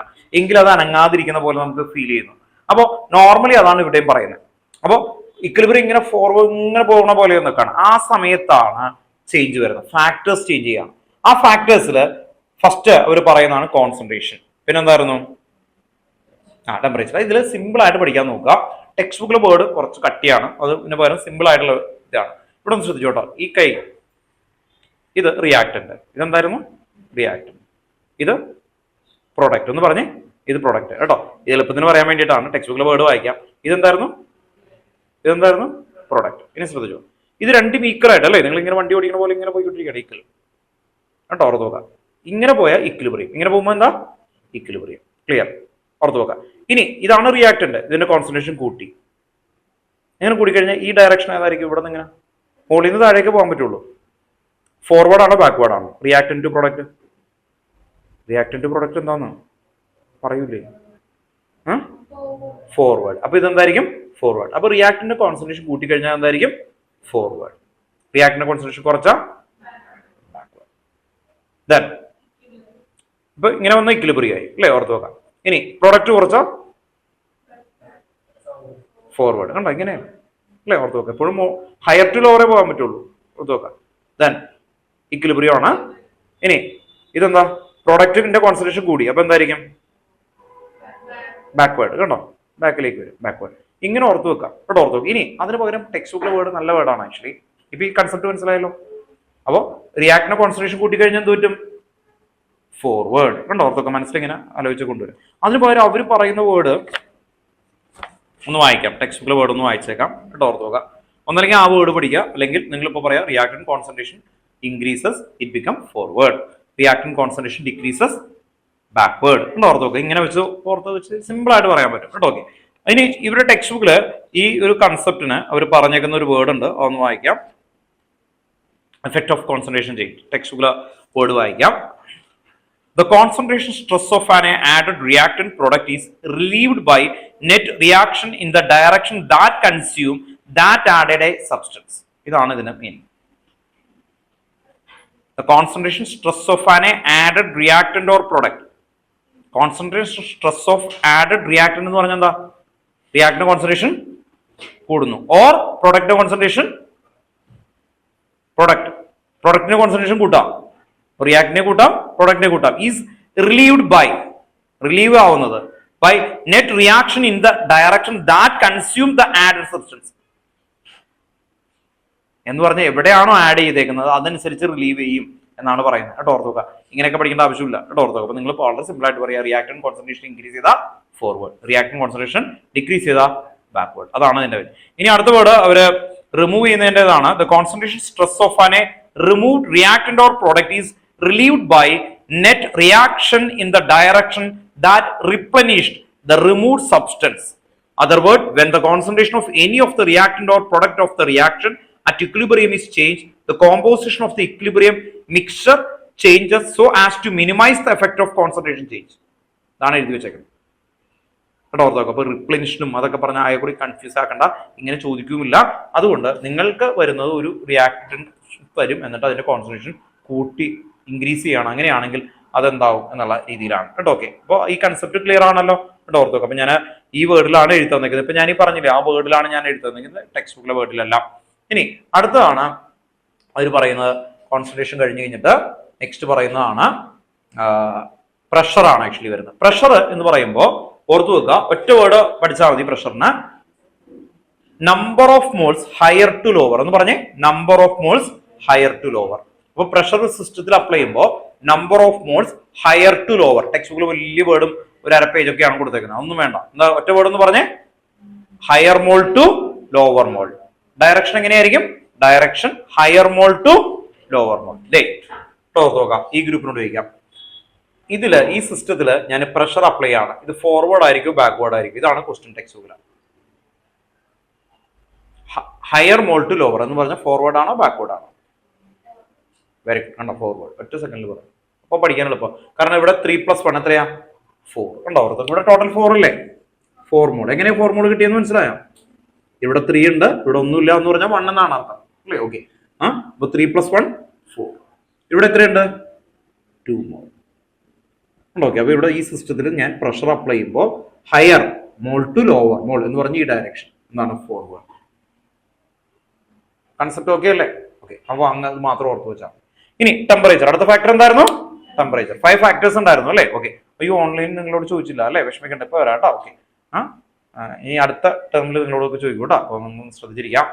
Then higher mole to lower mole പറഞ്ഞു. അത് കഴിഞ്ഞിട്ട് നെക്സ്റ്റ് ടെമ്പറേച്ചർ ആണ്. ടെമ്പറേച്ചർ 2 കണ്ടീഷൻ ഉണ്ട്, എൻഡോതെർമിക് ഉണ്ട്, എക്സോതെർമിക്. എൻഡോതെർമിക് എന്ന് പറഞ്ഞാൽ എന്താ, ഹീറ്റ് അബ്സോർബ് ചെയ്യും, ഹീറ്റ് എന്ത് ചെയ്യും, അബ്സോർബ് ചെയ്യും. അബ്സോർബ് ചെയ്യുന്ന കണ്ടീഷനിൽ ടെമ്പറേച്ചർ നമ്മൾ കൊടുത്തു കഴിഞ്ഞാൽ അതെന്ത് പറ്റും, ഫോർവേഡ്. അപ്പൊ endothermic temperature increases it become forward direction. Endothermic എന്ന് പറയുമ്പോൾ എന്താ, ഹീറ്റ് അബ്സോർബ് ചെയ്യുന്നതാണ്. അപ്പൊ ടെമ്പറേച്ചർ നമ്മൾ സപ്ലൈ ചെയ്ത് കഴിഞ്ഞാൽ അപ്പൊ ടെമ്പറേച്ചർ ഇൻക്രീസസ്, എൻഡോതെർമിക് എന്തായിരിക്കും, ഫോർവേഡ്. അപ്പൊ എക്സോതെർമിക് എന്തായിരിക്കും, ഹീറ്റ് അവിടെ നിന്ന് ഇങ്ങനെ അല്ലെ റിലീസ് ചെയ്തുകൊണ്ടിരിക്കുകയാണ്. ആ സമയത്ത് ഹീറ്റ് അവിടെ നിന്ന് റിലീസ് ചെയ്യുന്നതാണ്, അവിടെ നമ്മൾ ടെമ്പറേച്ചർ കൊടുത്താൽ എന്തായിരിക്കും, ബാക്ക്വേർഡ്. അവിടെ ആവശ്യമില്ല അല്ലെ, ഓർത്ത് നോക്കാം. അപ്പൊ ശ്രദ്ധിക്കുക, ഒറ്റ വേർഡ് പഠിച്ചാൽ മതി, അതിന്റെ ഓപ്പോസിറ്റ് ഇട്ട് ആലോചിച്ചാൽ മതി. എൻഡോതെർമിക് ടെമ്പറേച്ചർ ഇൻക്രീസസ്, ഇത് പറ്റും forward direction. Endothermic temperature increases, forward. ആ സ്റ്റേറ്റ്മെന്റ് പഠിച്ചാൽ അത് വെച്ച് നിങ്ങൾക്ക് കമ്പയർ ചെയ്യാം. എൻഡോതെർമിക് ടെമ്പറേച്ചർ ഇൻക്രീസസ് ഫോർവേഡ് ആണ്, അപ്പൊ ടെമ്പറേച്ചർ ഡിക്രീസസ് ബാക്ക്വേർഡ്. അല്ലെ? അപ്പൊ endothermic temperature increases it become forward. അപ്പൊ എക്സോതെർമിക് ടെമ്പറേച്ചർ ഇൻക്രീസസ് ബാക്ക്വേർഡ്. അപ്പൊ ആ സ്റ്റേറ്റ്മെന്റ് വെച്ച് നിങ്ങൾക്ക് പഠിക്കാൻ പറ്റും. ഒരെണ്ണം ഉറപ്പിച്ച് പഠിക്കാം. എൻഡോതെർമിക് ഹീറ്റ് അബ്സോർബ് ചെയ്യുന്നതാണ്. എൻഡോതെർമിക് എങ്ങനെ ഐഡന്റിഫൈ ചെയ്യാൻ പറ്റും? ഒരു ഇക്വേഷൻ തരുമ്പോൾ അവിടെ ഡെൽറ്റ എച്ച് ഉണ്ടാവും. ഡെൽറ്റ എച്ച് പോസിറ്റീവ് അങ്ങനെ വന്നാൽ അത് എൻഡോതെർമിക്. അപ്പൊ ഡെൽറ്റ എച്ച് ഈ ഇക്വേഷനിൽ ഡെൽറ്റ എച്ച് ശരിക്കും പോസിറ്റീവ് അല്ല കേട്ടോ, നെഗറ്റീവ് ആണ്. പക്ഷെ നിങ്ങൾക്ക് മനസ്സിലാവാൻ വേണ്ടി വെറുതെ എഴുതാണ്. ഡെൽറ്റ എച്ച് പോസിറ്റീവ് ആണെങ്കിൽ അത് എൻഡോതെർമിക് ആണ്. അങ്ങനെ എൻഡോതെർമിക്കില് ഹീറ്റ് ഇൻക്രീസ് ചെയ്താൽ എന്ത് പറ്റും? ഫോർവേഡ് ആകും. അത്ര ഓർത്ത് വെച്ചാൽ മതി. ദെൻ നെക്സ്റ്റ്, ബാക്കി രണ്ടെണ്ണം വലിയ കാര്യമുള്ള ഇതല്ല. വോളിയം കോൺസ്റ്റന്റ് ആക്കി എടുക്കുകയാണെങ്കിൽ നമുക്ക് ഇനേർട്ട് ഗ്യാസ് അഡീഷൻ ചെയ്താലും അതിന് വേറെ ചേഞ്ച് ഒന്നും വരില്ല. ഇവിടെ ഓർത്ത് നോക്കുക, വോളിയം കോൺസ്റ്റന്റ് ആയിട്ട് നിൽക്കുന്ന സിറ്റുവേഷനിലാണെങ്കിൽ നമ്മൾ ഇനേർട്ട് ഗ്യാസ് അഡീഷനിൽ വേറെ ചേഞ്ച് വരില്ല. ഇനി കാറ്റലിസ്റ്റ് ആഡ് ചെയ്യുമ്പോൾ എന്ത് പറ്റും? കാറ്റലിസ്റ്റ് എന്ന് പറയുമ്പോൾ എന്താ? ഫോർവേഡിന്റെ റേറ്റും ഇൻക്രീസ് ചെയ്യും, ബാക്ക്വേർഡിന്റെ ഇൻക്രീസ് ചെയ്യും. അപ്പൊ നെറ്റ് ചേഞ്ച് നമുക്ക് ഫീൽ ചെയ്യില്ല. ഇവിടെ ഓർത്ത് നോക്കുക, ഫീൽ ചെയ്യില്ല. അപ്പോൾ കാറ്റലിസ്റ്റ് എന്ന് പറയുമ്പോൾ റേറ്റ് ഓഫ് ഫോർവേഡ് ഇൻക്രീസ് ചെയ്യും, ബാക്ക്വേർഡ് ഇൻക്രീസ് ചെയ്യും. എന്ന് പറഞ്ഞാൽ നിങ്ങൾ രണ്ട് വണ്ടിയിൽ പോവാണല്ലോ അല്ലേ? ഒരാളുടെ 10 കൂട്ടി, അപ്പൊ തന്നെ മറ്റാളുടെയും 10 കൂട്ടി. അപ്പൊ എന്ത് പറ്റും? രണ്ടും ഒരേപോലെ സ്പീഡ് ഇൻക്രീസ് ചെയ്തിട്ടുണ്ട്, പക്ഷെ സ്പീഡ് ഒരേപോലെ നിങ്ങൾക്ക് ഫീൽ ചെയ്യും. അപ്പോൾ ആ രീതിയിലാണ് വരുന്നത്. അപ്പോൾ 5 ഫാക്ടേഴ്സ് ആണ്, അതിൽ 3 ആണ് മെയിൻ ഓർത്ത് വെക്കേണ്ടത്. ഏതൊക്കെയായിരുന്നു? Concentration, temperature, pressure. ഇതിൽ നിന്നാണ് ചാൻസ്. മറ്റേ പഠിക്കേണ്ടതല്ല, പഠിക്കുന്നു കൺസെപ്റ്റ് വേറെ വ്യത്യാസം വരുന്നില്ല കേട്ടോ. ഓക്കെ, ഇത് കഴിഞ്ഞാൽ അയണിക് ഇക്വിലിബ്രിയം ആണ്. ചോദിച്ചു, കാറ്റലിസ്റ്റ് ആഡ് ചെയ്യുന്നതിന് കാരണമുണ്ട്, അതിൽ ചോദിച്ചത് നന്നായി. നമ്മൾ ഇപ്പൊ ഈ ഒരു ഇതിന്റെ ഫാക്ടറി തുടങ്ങുന്ന സമയത്ത്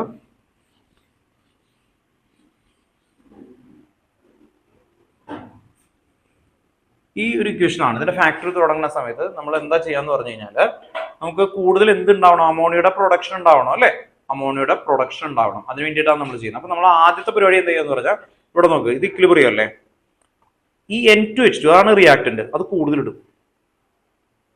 ഇനി ഈ അമോണിയ ഇപ്പൊ ഉണ്ടാവുന്നുണ്ട് അല്ലെ? ഫോർവേഡ് ആണ്. ഈ അമോണിയ ഉണ്ടാവുന്ന അമോണിയ അപ്പൊ തന്നെ ഞാൻ എന്ത് ചെയ്യും? മാറ്റും. കണ്ടോ?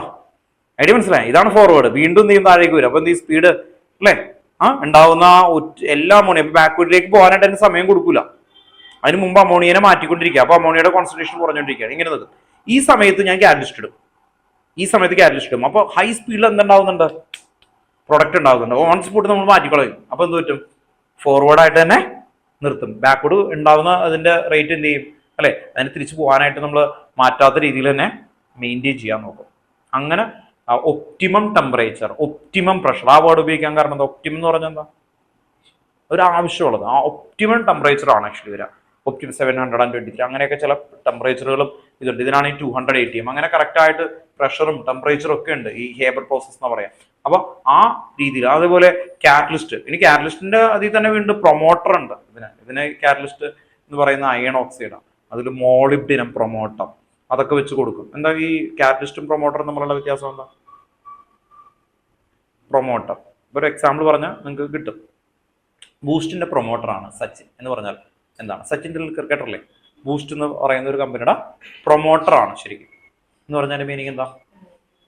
എന്ന് പറഞ്ഞാൽ സച്ചിൻ ഒരിക്കലും ബൂസ്റ്റ് കമ്പനി പോയി ഉണ്ടാക്കുന്ന പരിപാടി ഉണ്ടോ? ഇല്ല. ഇനി ആ സച്ചിൻ ബൂസ്റ്റ് കഴിച്ചിട്ടാണോ ക്രിക്കറ്റ് ഇത് ചെയ്യുന്നത്? ഇല്ല. പക്ഷെ അയാൾ അതിന്റെ പ്രൊമോട്ടർ ആണെന്ന് പറയുമ്പോൾ എന്തായിരിക്കും? നമുക്കറിയാം അതിനല്ലേ ചെയ്യാനായിട്ട് വരുന്നതാണ്. അതുപോലെ അതിനാന്ന് പറഞ്ഞാൽ എന്താ? ആ ബൂസ്റ്റ് ഇത്രയും ഡിസ്ട്രിബ്യൂട്ട് ആവാനായിട്ടുള്ള ഒരു റീസൺ എന്താണ്? ഈ പ്രൊമോട്ടർ ആണ് ആക്ച്വലി. അതുപോലെ നമ്മൾ കാറ്റലിസ്റ്റ്. അപ്പൊ എന്തിനാ ഈ പ്രൊമോട്ടർ കൊടുക്കണേന്ന് പറഞ്ഞു കഴിഞ്ഞാൽ, നമ്മൾ ഇതുപോലെ തന്നെ കൊടുക്കുന്ന സമയത്ത് കാറ്റലിസ്റ്റ് ഇടും. ആ കാറ്റലിസ്റ്റിനെ വീണ്ടും ഒന്ന് ബൂസ്റ്റ് ആക്കാൻ വേണ്ടിയിട്ട് എന്ത് ചെയ്യും? പ്രൊമോട്ടർ ആഡ് ചെയ്യും. അതുപോലെ പോയിസൺ ഉണ്ട്. പോയിസൺ എന്തായിരിക്കും? എന്ത് ചെയ്യും? പോയിസൺ എന്ന് പറഞ്ഞാൽ എന്താ? ഇൻഹിബിറ്റ് ദ കാറ്റലിസ്റ്റ് എന്ന് പറഞ്ഞാൽ ഇത്രയേ ഉള്ളൂ. ഇപ്പൊ നമ്മൾ അമോണിയ ഇങ്ങനെ ഫാക്ടറി ഉണ്ടാക്കിക്കൊണ്ടിരിക്കണം, അമോണിയനെ മാറ്റണം കേട്ടോ. അപ്പോഴാണ് നാളെ ബന്ധു വരുന്നത്, ഈ അമോണിയ കൊണ്ടുപോകാൻ പറ്റില്ല.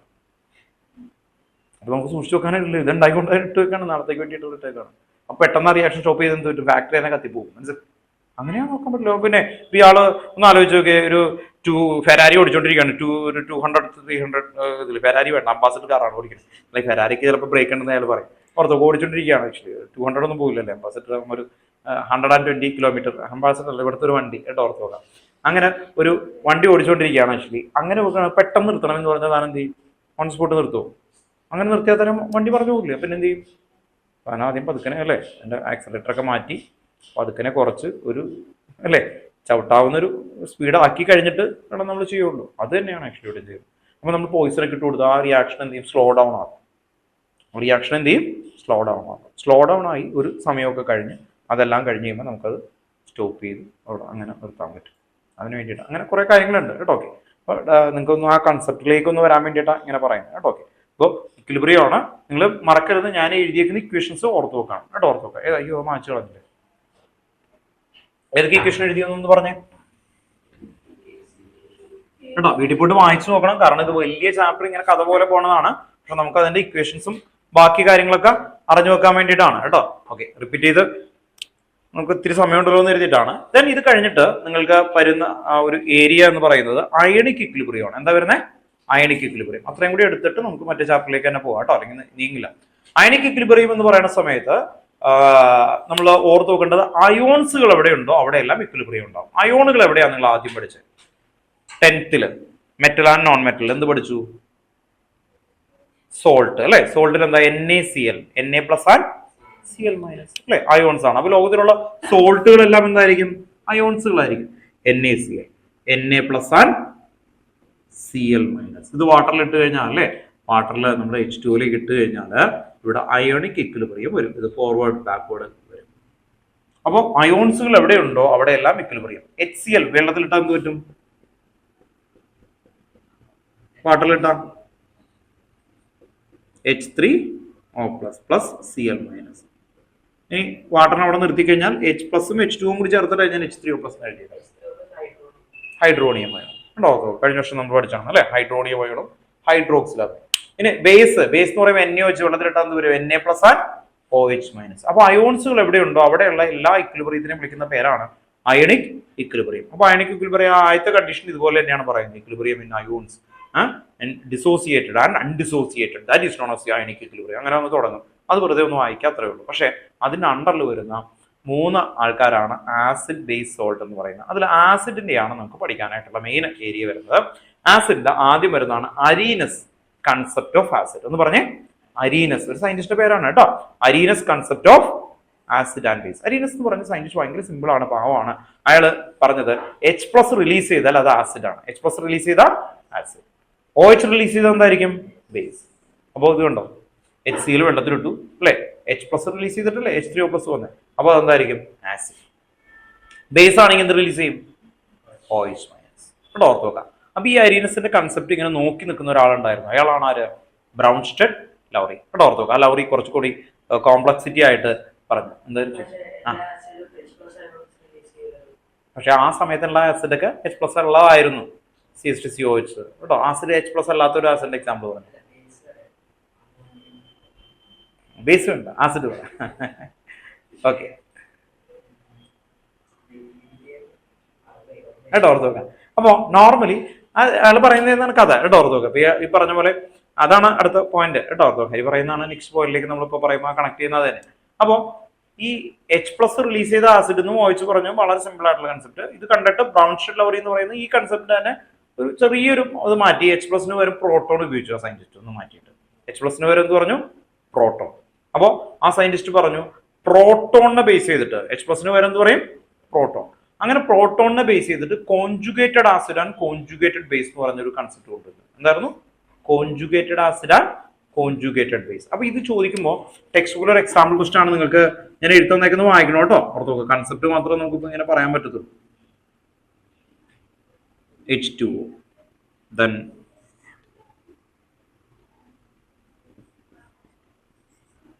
HNO3. H2O കോൺജുഗേറ്റഡ് ആസിഡ് എന്താന്ന് പറഞ്ഞാൽ ഇതിലേക്ക് ഒരു H+ ആഡ് ചെയ്യാം. അപ്പൊ എന്തായിരിക്കും? H3O+. ഈ സയന്റിസ്റ്റ് പറയുന്നത് ഈ H+ന് പകരം പ്രോട്ടോൺ എന്നുള്ള വേർഡൊക്കെ ഉപയോഗിക്കും കേട്ടോ, ഓർത്തോ. H+ or proton. ഇനി ഇതിൽ നിന്ന് H റിലീസ് ചെയ്ത് കഴിഞ്ഞാൽ ബേസ് കിട്ടും. ഇതിൽ നിന്നൊരു H മാറ്റി H+ ആയിരിക്കണം. OH minus. ഇത് കോൺജുഗേറ്റഡ് ആസിഡ് ആണ്. ഇതെന്തായിരിക്കും? Conjugated base. ഇത് ആസിഡ്, ഇത് ബേസ്. ദെൻ HNO3 എന്ന് പറയുന്നതിന് NO3 മൈനസ്. ഈ കോമ്പൗണ്ടിന്റെ കോൺജുഗേറ്റഡ് ആസിഡ് എന്താണെന്ന് ചോദിച്ചാൽ H+ ആഡ് ചെയ്യണം. H+ ആഡ് ചെയ്ത് എന്ത് കിട്ടും? ഈ പ്ലസും മൈനസും കൂടി ചേർന്ന് എന്ത് വരും? +1 -1 എന്തായിരിക്കും? 0. അപ്പൊ എന്ത് വരും? HNO3. ഇനി ഇതിന്റെ കോൺജുഗേറ്റഡ് ബേസ് എന്താണ് എന്ന് ചോദിച്ചു കഴിഞ്ഞാൽ എന്തായിരിക്കും? ഇതിന് പറയാൻ പറ്റൂല്ലോ, എച്ചിനെ റിലീസ് ചെയ്യണം. അപ്പോൾ ആ സയന്റിസ്റ്റിന് പറയാൻ പറ്റില്ല കേട്ടോ. നമുക്ക് വേറൊരു എക്സാമ്പിൾ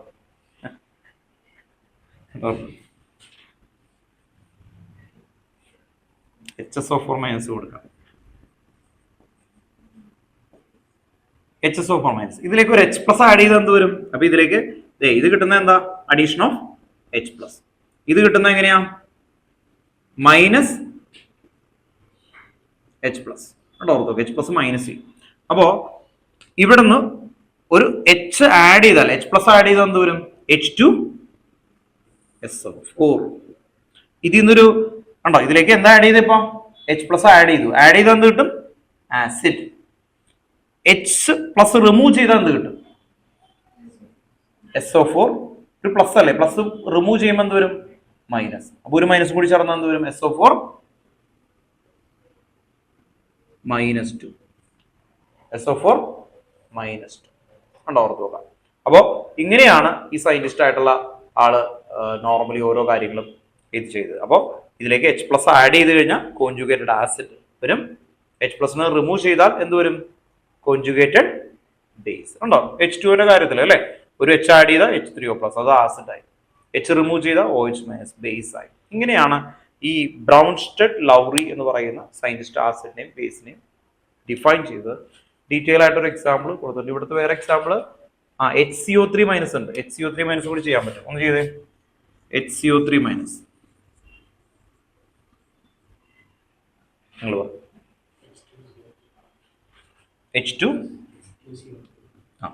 H2CO3 അല്ലേ, -. പോയി കേട്ടോ, ഓർത്ത് നോക്കാം. ഒരു പറഞ്ഞു CO3 2- ഉണ്ടോ? ഈ H അങ്ങ് റിമൂവ് ചെയ്യും അല്ലേ, റിമൂവ് ചെയ്യുമ്പോൾ എന്ത് വരും? ഒരു മൈനസ് കൂടും. അപ്പൊ എന്ത് വരും? CO3 2-. ഇതാണ് കോൺജുഗേറ്റഡ് ആസിഡ് ആൻഡ് ബേസ്. ഉണ്ടോ? ഇത് കോൺജുഗേറ്റഡ് ആസിഡ്, ഇത് ബേസ്. ഓർത്ത് നോക്കുക. ഇനിയാണ് നേരത്തെ ഹരി നമ്മൾ പറഞ്ഞ ഇതിലേക്ക് ഈ ഹൈഡ്രജൻ ഇല്ലാത്ത ആസിഡ് ഉണ്ട്, ബേസ് ഉണ്ട്. അങ്ങനെ വരുമ്പോൾ അതിനെ ഇത് വെച്ച് എക്സ്പ്ലെയിൻ ചെയ്യാൻ പറ്റില്ല. അപ്പൊ അത് ഇനി വരുന്നതാണ്, ഇനിയുള്ള +2 വരെയുള്ളതിൽ നിങ്ങൾക്ക് ഓർത്ത് നോക്കണം. Luis acid and base. ഇനി നിങ്ങൾ അല്ലേ 10th ഒക്കെ കിട്ടില്ലേ? 11th ഇപ്പൊ ഇത് എന്താണ് പണ്ട് പഠിച്ചേക്കണാണ്. ഇത് ഓർമ്മയുണ്ടോ? Acid base salt. അതിൽ ആദ്യത്തെ ചാപ്റ്ററിൽ എഴുതുന്നത് H+ റിലീസ് ചെയ്ത ആസിഡ്. ഇനി അതങ്ങ് തട്ടിക്കളയാൻ പോവാണ്. ലൂയിസ് ആസിഡ് ആൻഡ് ബേസ് ആണ് വരുന്നത്. ലൂയിസ് സയന്റിസ്റ്റ് പറഞ്ഞാണ് നമുക്ക് ആ H ഒന്നും വേണ്ട, അതിന് നമുക്ക് H ഉള്ളതിനും ഇല്ലാത്തതിനെയും ഒക്കെ പറയാൻ പറ്റും. AA എന്ന് പറഞ്ഞേ, AA എന്ന് കേട്ടല്ലേ, ഓർത്ത് നോക്കാം. AA ബാറ്ററി എന്ന് AA ബാറ്ററി, അങ്ങനെ ഓർത്ത് വെച്ചാൽ മതി. ആസിഡ് ആക്സെപ്റ്റ് ഇലക്ട്രോൺ എന്ന് പറഞ്ഞേ, ആസിഡ് ആക്സെപ്റ്റ് ഇലക്ട്രോൺ. റിപ്പീറ്റ് ചെയ്തേ, ആസിഡ് ആക്സെപ്റ്റ് ഇലക്ട്രോൺ. ആസിഡ് എന്നോട് പറ, ആസിഡ്. അപ്പോ ഇലക്ട്രോൺ ആക്സെപ്റ്റ് ചെയ്ത് കഴിഞ്ഞാൽ അത് ആസിഡ് ആവും. ഇലക്ട്രോൺ ഡൊണേറ്റ് ചെയ്തപ്പോൾ എന്തായിരിക്കും? ബേസ്. ഇലക്ട്രോൺ ഡൊണേറ്റ് ചെയ്താൽ എന്തായിരിക്കും? ബേസ്. അപ്പോ ഈ കൺസെപ്റ്റ് എവിടെ വേണമെങ്കിലും നിങ്ങൾക്ക് ഈസി ആയിട്ട് അപ്ലൈ ചെയ്യാം. H+ എന്ന് പറഞ്ഞാൽ എന്തായിരിക്കും? അത് ആക്സെപ്റ്റ് ചെയ്യോ ഡൊണേറ്റ് ചെയ്യോ? ഒന്ന് പറഞ്ഞേ.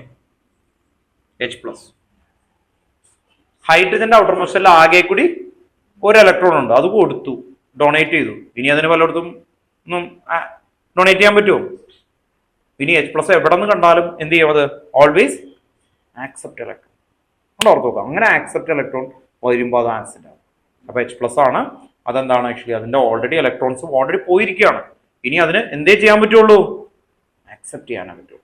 ഓർത്ത് നോക്കാം. ഇനി ലൂയിസ് ആസിഡിന് എക്സാമ്പിൾ ആയിട്ട് ഏറ്റവും നന്നായിട്ട് ടെക്സ്റ്റ് ബുക്കിൽ കൊടുക്കുന്നത് BaCl3 അല്ലെങ്കിൽ BF3 എന്നാണ്. ബോറോണിന്റെ ഔട്ടർ മോസ്റ്റിൽ എത്ര ഇലക്ട്രോൺ ഉണ്ട്? 3. ബോറോണിന്റെ ആറ്റമിക് നമ്പർ 5, 2,3. അപ്പൊ ഔട്ടർ മോസ്റ്റിൽ 3 ഇലക്ട്രോൺസ് ഉണ്ട്. ഫ്ലൂറിനും ഇവരായിട്ട് എന്ത് ചെയ്യും? അല്ലെങ്കിൽ ക്ലോറിനായിട്ട് ഇതുണ്ടോ, ക്ലോറിന്റെ ഒരു ഇലക്ട്രോൺ ഇവിടെ വരും. ഇവിടെ ക്ലോറിൻ, ഇവിടെ ക്ലോറിൻ കേട്ടോ, ഓർത്തോ. അത് ക്ലോറിന്റെ ഇലക്ട്രോൺ ഇങ്ങനെ ഇൻഡു പോലെ കൊടുക്കും, ഇങ്ങനെ വരും. അങ്ങനെ ഈ റൗണ്ട് നോക്കി കഴിഞ്ഞാൽ ഇപ്പൊ എത്ര ഇലക്ട്രോൺ ഉണ്ട്? 1, 2, 3, 4, 5, 6 കാണാൻ പറ്റുന്നില്ലേ? ബോറോണ്ട് ഇപ്പൊ 6 ഉള്ളൂ. ബോറോന്റെ ആഗ്രഹം എന്താണ്? ഒക്ടറ്റ് അല്ലെ. എല്ലാ നോർമൽ ആയിട്ടുള്ള ആറ്റംസ് അല്ലെ, റേഡിയോ ആക്റ്റീവ് അങ്ങനെ ഭീകരജീവികളൊന്നും അല്ല, നോർമൽ അല്ലെ, നമ്മൾ നോർമൽ മനുഷ്യന്മാർ എന്നൊക്കെ പറയും അല്ലെ, പുറത്തു നോക്കാം. അതുപോലെ എന്താണ് ഈ ബോറോന്റെ ഒക്കെ ആഗ്രഹം? എങ്ങനെയെങ്കിലും എന്താണ്? ഒക്ടറ്റ് ആവണം അല്ലെ, പുറത്തു നോക്കാം. ഒക്ടറ്റ് ആവണം. ഒക്ടറ്റ് ആവാൻ എത്ര ഇലക്ട്രോൺസ് കൂടി വേണം? അല്ലെ, 2 more ഇലക്ട്രോൺ കൂടി വന്നാൽ അതെന്താവും? സ്റ്റേബിൾ ആവും. അത് ആക്സെപ്റ്റ് ഇലക്ട്രോൺ ആണ്. അപ്പൊ അതെന്തായിരിക്കും? ആസിഡ്. ആക്സെപ്റ്റ് ഇലക്ട്രോൺ ആണ്. അപ്പൊ എന്താവും? ആസിഡ്. കേട്ടോ, ഓർത്ത് വെക്കാം. അങ്ങനെയാണ് നമ്മൾ കൊണ്ടുവരുന്നത് കേട്ടോ. ഓക്കെ, ഇനി NH3 ലൂയിസ് ആസിഡ് ആണോ ബേസ് ആണോ? NH3 നൈട്രജന്റെ ഔട്ടർ മോസ്റ്റിൽ എത്ര ഇലക്ട്രോൺ ഉണ്ട്?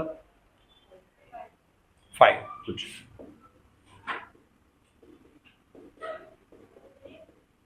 ഹൈഡ്രജൻ അല്ലേ? ഹൈഡ്രജൻ നമുക്ക് ഡോട്ട്.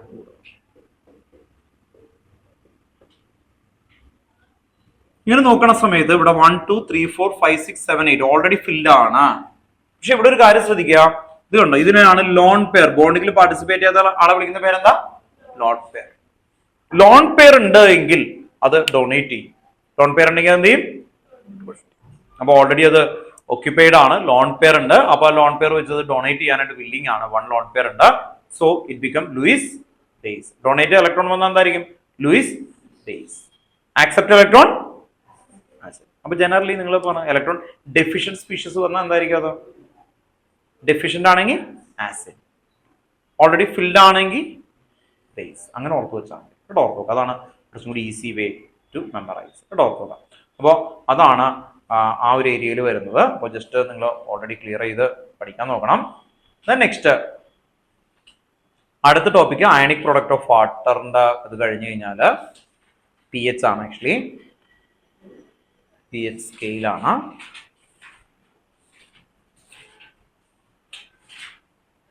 pH സ്കെയിലിന്റെ കൺസെപ്റ്റ് അടുത്ത ക്ലാസ്സിൽ വീണ്ടും ഒന്ന് ഡിസ്കസ് ചെയ്യാം. അപ്പൊ ഇതുവരെ നോക്കണം കേട്ടോ. വീട്ടിൽ പോയിട്ട് ഓർത്ത് വെക്കാം. എന്തൊക്കെ പഠിച്ചു എന്ന് പറഞ്ഞു. നമ്മൾ എടുത്ത് കഴിഞ്ഞാണ് വീഡിയോ നോക്കണം കേട്ടോ. ഓർത്ത് ഇതിനുമ്പ് എടുത്തിട്ടുണ്ട്. പക്ഷെ നിങ്ങൾക്കൊന്ന് പ്രാക്ടീസ് ചെയ്യാൻ വേണ്ടി ഇക്വേഷൻ പറയിപ്പിക്കുമ്പോ ആദ്യത്തെ ഇക്വേഷൻ എന്നിട്ട് അടുത്ത പോകുള്ളൂ എന്തായാലും. Kc ഈക്വൽ ടു പറ ഇക്വേഷൻ പറ. C raised to C into D raised to D divided by A raised to A and B raised to B. Then അടുത്ത ഇക്വേഷൻ എന്തായിരുന്നു? Kp equal to Pc raised to C PD raised to D divided by PA raised to B PA raised to A PB raised to B. Then Kp and Kc relationship. Kp equal to Kc into RT raised to delta N.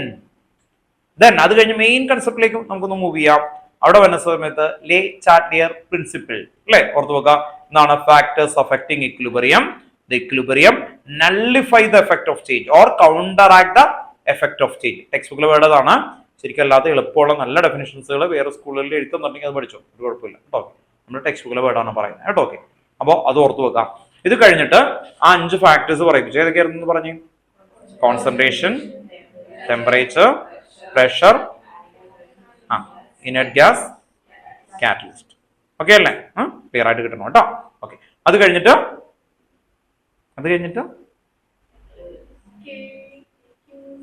QC KC application അതിന്റെ ഇടയിലാണ്, അതിന് മുമ്പായിരുന്നു അത് കേട്ടോ. Okay, KC QC application എന്ന് പറയുന്ന forward backward എന്നൊക്കെ നോക്കി അല്ലേ.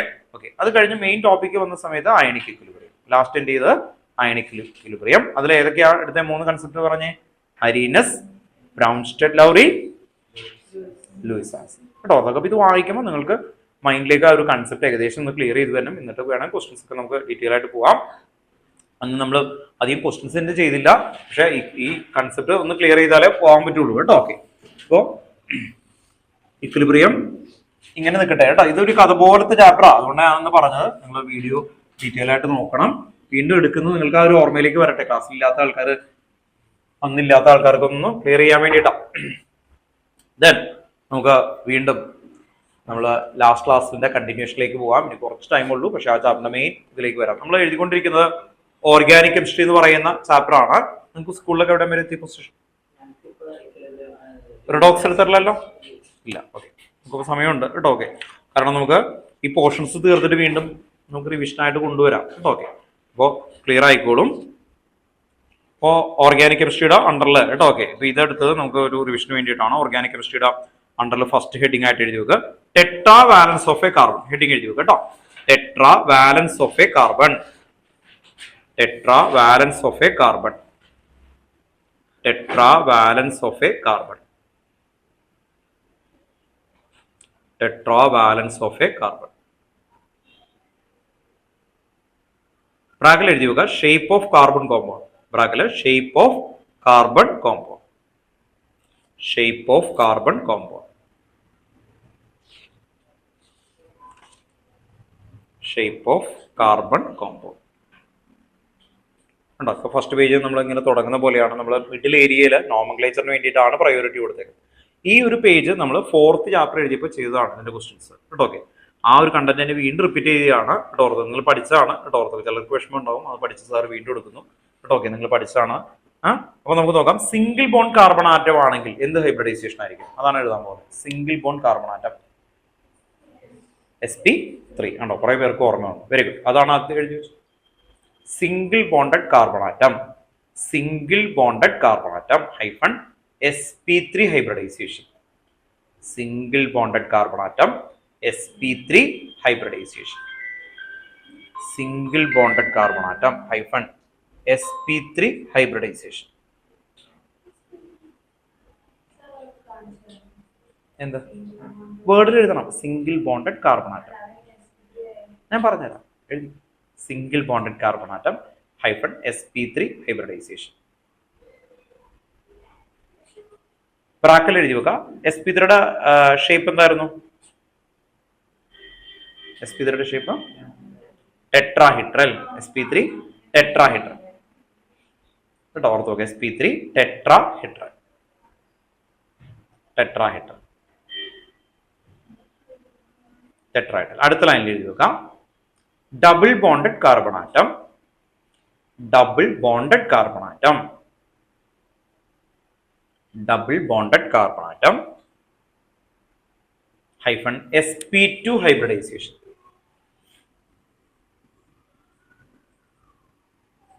Double bonded carbon atom sp2 hybridisation കേട്ടോ. ഷേപ്പ് എഴുതി വെക്കാം. Trigonal planar, trigonal planar.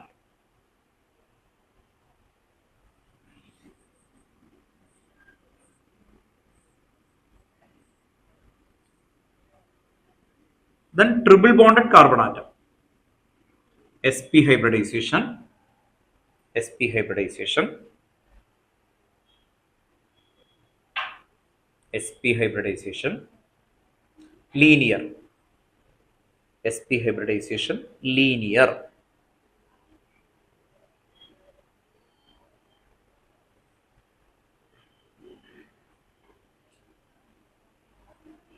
sp hybridization, linear. Okay, ഇത്രയും കൺസെപ്റ്റ് നമ്മൾ 11th ആ ചാപ്റ്ററിൽ എഴുതിയേക്കുന്ന കൺസെപ്റ്റ് ആണ്. അപ്പൊ ഇവിടെ അത് എടുക്കുന്നില്ല, ഇവര് ആ കൺസെപ്റ്റിലേക്ക് ജോയിൻ ചെയ്യിപ്പിക്കുന്നുള്ളൂ. ഏത് ചാപ്റ്റർ ആയിരുന്നു, ഓർമ്മയുണ്ടോ? ഏത് ചാപ്റ്റർ ആയിരുന്നു? ഹൈബ്രിഡൈസേഷൻ ഒക്കെ വന്നത് 4th ചാപ്റ്റർ അല്ലെ, chemical bonding and molecular structure കേട്ടോ. ഓർക്കുക, ഇതിനെ ബേസ് ചെയ്തിട്ട് നമുക്ക് എങ്ങനെയാണ് ഇത് ചെയ്യുക അല്ലെങ്കിൽ എന്താണ് എന്നുള്ളത് നോക്കാം. അതിൽ പ്രോബ്ലം 8.1 ഒന്ന് എഴുതി വെച്ചേ. പ്രോബ്ലം 8.1, പ്രോബ്ലം 8.1 അത് വെച്ച് കറക്റ്റ് ആയിട്ട് പറഞ്ഞു തരാം, എന്നിട്ട് നിങ്ങൾക്ക് ക്ലിയർ ചെയ്യാം. ക്വസ്റ്റ്യൻ എഴുതി വെച്ചോ. How many sigma and pi bond, how many sigma and pi bond R present in each of the following molecule. How many sigma and pi bond are present in each of the following molecule? How many sigma and pi bond are present in each of the following molecule?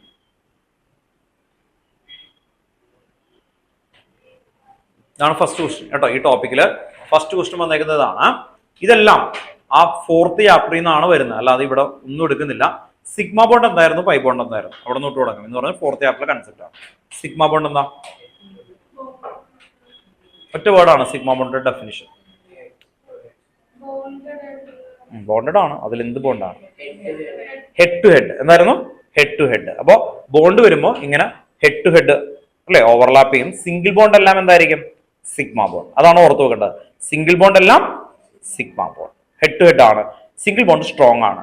ഇനി pi ബോണ്ടിന്റെ definition എന്താ? Parallel or side to അല്ലെ, parallel overlapping of P orbital. ഇപ്പൊ double bond ഉണ്ടെങ്കിൽ ഒരെണ്ണം sigma ആയിരിക്കും, മറ്റെന്തായിരിക്കും? Pi bond കേട്ടോ. അല്ലാതെ ഒറ്റയ്ക്ക് പൈ ബോണ്ട് ഉണ്ടാവോ? ഇല്ല. അപ്പൊ ഓർത്ത് നോക്കാം. What you mean pi bond? Parallel overlapping of P orbital. അപ്പൊ ഡെഫിനിഷൻ ഒക്കെ അവിടെയാണ് കിടക്കുന്നത്, ഇവിടെ അവർ ഒന്നുമില്ല. നേരെ ക്വസ്റ്റിനിലേക്കാണ് പോകുന്നത്, കാരണം ആ ചാപ്റ്ററിന്റെ ബേസിലാണ് തുടങ്ങുന്നത്. അപ്പൊ പാരലൽ. അപ്പൊ എങ്ങനെ ഐഡന്റിഫൈ ചെയ്യാൻ പറ്റും പൈ ബോണ്ടിനാ? ഡബിൾ ബോണ്ട് വന്നാൽ ഒരെണ്ണം സിഗ്മ, മറ്റെന്തായിരിക്കും? Pi bond. ട്രിപ്പിൾ ബോണ്ട് വന്നപ്പോ എന്തായിരിക്കും? ഒരെണ്ണം സിഗ്മ, സിഗ്മ ഇല്ലാതെ നടക്കില്ല. ബാക്കി രണ്ടെണ്ണം പൈ ബോണ്ട്. ഇതിന്റെയൊക്കെ ഡയഗ്രം ഒക്കെ ഇങ്ങനെ വരച്ചിട്ടുണ്ടായി, ഓർമ്മയുണ്ടത്? ഇങ്ങനെയൊക്കെ വരച്ചിട്ട് ഇങ്ങനെയൊക്കെ വരച്ച് വലിയ കേട്ടോ. ആ ഡയഗ്രം ഒക്കെ അവിടെയാണ് കിടക്കുന്നത്, ഇവിടെ വേണ്ട. ഇവിടുത്തെ ഫസ്റ്റ് ക്വസ്റ്റ്യൻ നമുക്ക് നോക്കാം, അതിൽ നിന്ന് ക്ലിയർ ചെയ്യാം. ഫസ്റ്റ് ക്വസ്റ്റ്യനിലേക്കാണ്. CH ട്രിപ്പിൾ ബോണ്ട് C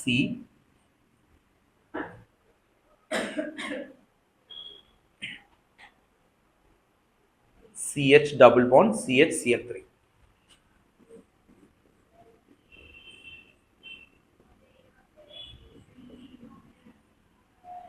ആണ് ഫസ്റ്റ് ക്വസ്റ്റ്യൻ. വേഗം എടുത്ത് എഴുതുക കേട്ടോ, എന്നിട്ട് പറഞ്ഞുതരാം. ഇങ്ങനെ ഒരു ക്വസ്റ്റ്യൻ കണ്ടാൽ കേട്ടോ ഓർത്തോ. ഹൈബ്രിഡൈസേഷൻ അവർ ചോദിച്ചിട്ടില്ല, ഷേപ്പ് ചോദിച്ചിട്ടില്ല, പക്ഷെ അതും കൂടി നമ്മൾ എഴുതും കേട്ടോ ഓർത്തോക്കാം. ഇതിൽ തന്നെ എല്ലാം അപ്ലൈ ചെയ്യാൻ വേണ്ടിയിട്ടാണ്. നിങ്ങൾ അതിനെ കറക്റ്റ് ആയിട്ട് സ്ട്രക്ചർ ആക്കി എഴുതാം. എങ്ങനെ സ്ട്രക്ചർ ആക്കി എഴുതും? ഈ എച്ച് ഇല്ലേ, ഇങ്ങനെ കൊടുക്കും. ഒരു കാര്യം ചെയ്യാം, എച്ചിന് പകരം നമ്മൾ ആദ്യം കാർബൺ മാത്രം എഴുതാം. ഇനി ആ എച്ച് ഓരോന്നായിട്ട് നമുക്ക് എടുത്തെഴുതാം. ഇവിടെ ഒരു എച്ച് ഉണ്ട്, ഇതിലേക്ക് കൊടുത്തു. ഈ എച്ച് മുകളിലേക്കോ ഇങ്ങനെ എവിടെ വേണമെങ്കിൽ കൊടുക്കാം. ദെൻ ഈ കാർബൺ എച്ച് ഇല്ല, ഇവിടെ ഒരു എച്ച് ഉണ്ട്, ഇവിടെ കൊടുത്തു. ഇവിടെ ഒരു എച്ച് ഉണ്ട്, ഇത് താഴെ മുകളിലോ എവിടെ വേണമെങ്കിലും കൊടുക്കാം.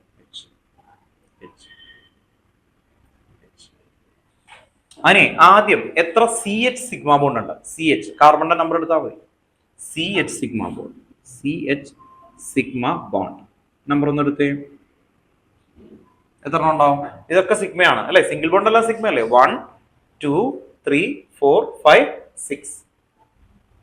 CH sigma bond 6. ഇനി CC സിഗ്മ ബോണ്ട് ഏതായിരിക്കും? സിയും സിയും ഇത് നോക്കി, ഇതൊരു സിഗ്മ അല്ലേ? ഇത് സിഗ്മ, ഇത് സിഗ്മ, ഇത് സിഗ്മ. അപ്പൊ CC സിഗ്മ ബോണ്ട് എത്ര എണ്ണം വന്നു നോക്കിയോ? 1 2 3 4. അപ്പൊ എത്രയാ? 4. ടോട്ടൽ എത്രയായി? 10 സിഗ്മ ബോണ്ട്. അപ്പോൾ സിഗ്മ ബോണ്ട് എന്ന് പറഞ്ഞിങ്ങനെ ഹെഡിങ് കൊടുക്കുക, എത്ര സിഗ്മ ബോണ്ട് ഉണ്ട് എന്ന് നിങ്ങൾ ഇവിടെ ആയിരുന്നു. ഇനി പൈ ബോണ്ട്. പൈ ബോണ്ട് എന്തായിരുന്നു? പൈ ബോണ്ട് ഇതിൽ മാർക്ക് ചെയ്തേ. ഇത് ഒരെണ്ണം പൈ, ഇവിടെ ഒരെണ്ണം പൈ അല്ലെ? ഒരു ട്രിപ്പിൾ ബോണ്ട് വന്ന 2 പൈയും 1 സിഗ്മയാണ്. ഇവിടെ ഡബിൾ ബോണ്ട് വരുമ്പോൾ 1 സിഗ്മയും 1 പൈയും. അപ്പൊ ടോട്ടൽ എത്രയുണ്ട്? 3 പൈ ബോണ്ട്. 3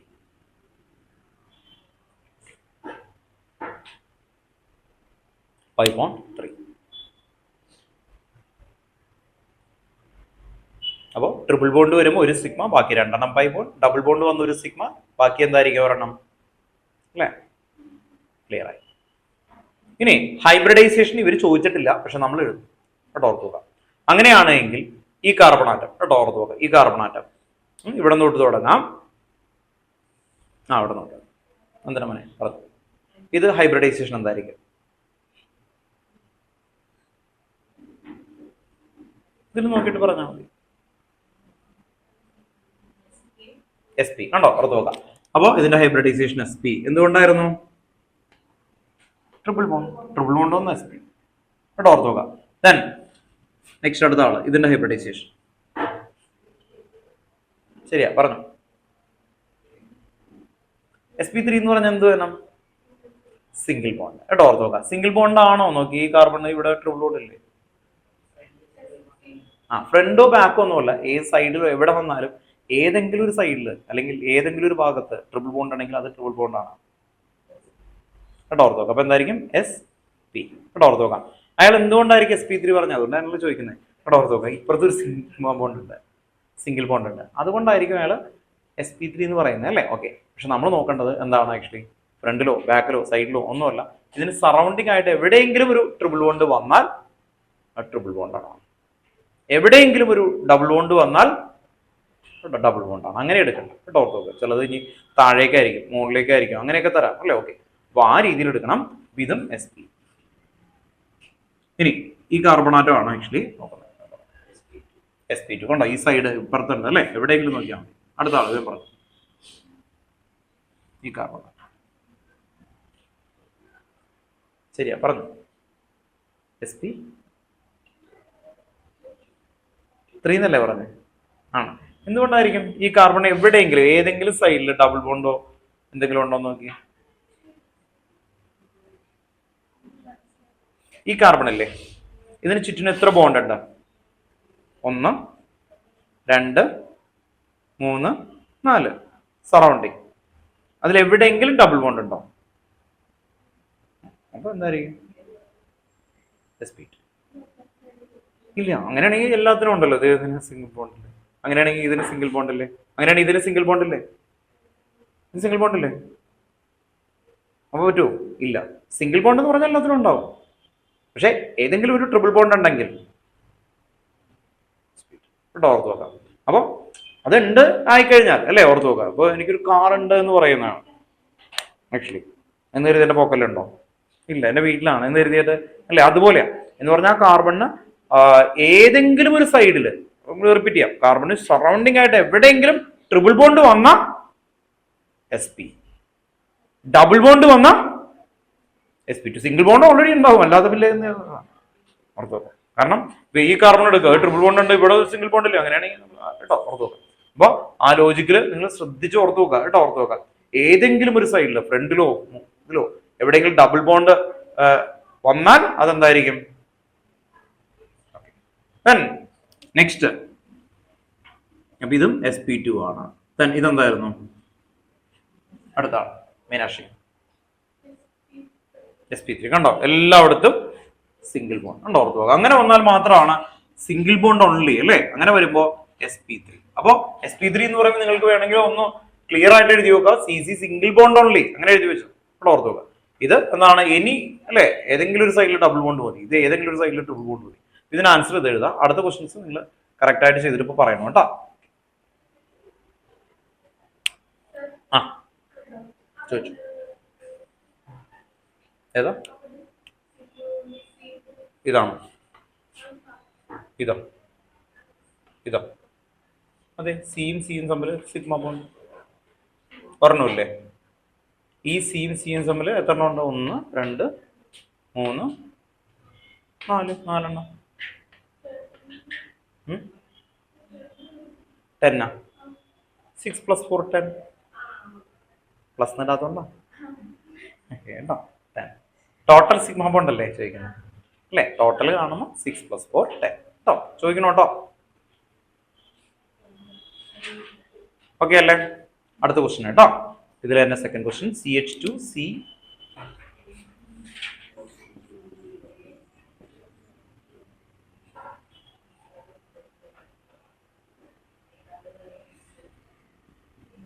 ഇതൊരു എക്സെപ്ഷൻ ആണ്.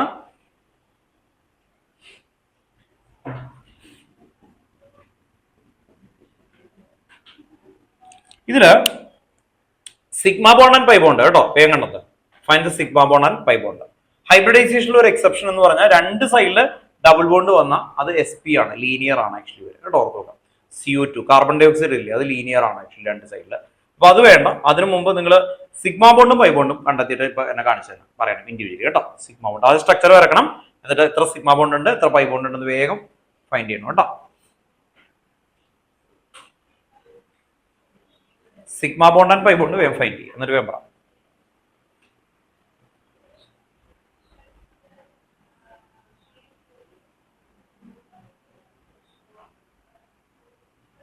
കിട്ടിയോ?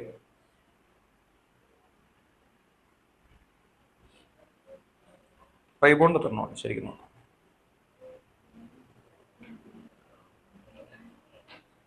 ഓക്കെ, റൈറ്റ് ആണ്. ഇവിടെ കിട്ടി കേട്ടോ. ഹരിക്ക് കിട്ടി കഴിഞ്ഞു. ഹൈബ്രിഡൈസേഷൻ പിന്നെ ആയിരുന്നു മതി. ഹൈബ്രിഡൈസേഷൻ എക്സെപ്ഷൻ ആണ് കേട്ടോ. ഇതിന് മാത്രമേ sp വരും കേട്ടോ. അത് ഞാൻ പറയാം. എന്ന് വെച്ചാൽ വേറെ ഒന്നുമില്ല. ഈ രണ്ട് സൈഡിൽ ഡബിൾ ബോണ്ട് വന്നു കഴിഞ്ഞാൽ sp ആവും. അത് റൂളാണ് ആക്ച്വലി കേട്ടോ. ഓർത്തോ. അപ്പോൾ എക്സെപ്ഷൻ ആണ്. ഇതിന് മാത്രമേ ഉള്ളത്. ഇയാൾക്കില്ലല്ലോ. ഇയാൾക്ക് ഒരു സൈഡിലല്ലേ ഡബിൾ ബോണ്ട്, ഇയാൾക്ക് ഒരു സൈഡിലുള്ളൂ. അപ്പോൾ ഇയാൾ sp2 റൈറ്റ് ആണ്, ഇതും sp2 റൈറ്റ് ആണ്. ഇതിന് മാത്രം എന്താവും? sp ആവും കേട്ടോ. ഓർത്തോ. ആ ഒരെണ്ണത്തിന് മാത്രം. സിഗ്മ ബോണ്ടും പൈ ബോണ്ടും പറയണം കേട്ടോ. Sigma bond and pi bond ചെയ്തോ. Sigma bond and pi bond കിട്ടിയ ആ അത് ആഡ് ചെയ്യും. ബാക്കിയൊക്കെ right. Okay, pi bond right ആണ്. ഓക്കെ, അവന് മനസ്സിലായോ? ഓക്കെ. സിംഗിൾ ബോണ്ട് അല്ല, സിഗ്മ ബോണ്ടാണ്. അപ്പോൾ നോക്കിയേ, ഇവിടെ 1 2 ഉണ്ടാവും നോക്കാം. അപ്പോൾ എത്രയും 2 ആയില്ലേ? ഇനി 3 4 5. അപ്പോൾ എത്ര സിഗ്മ ബോണ്ട് ഉണ്ട്?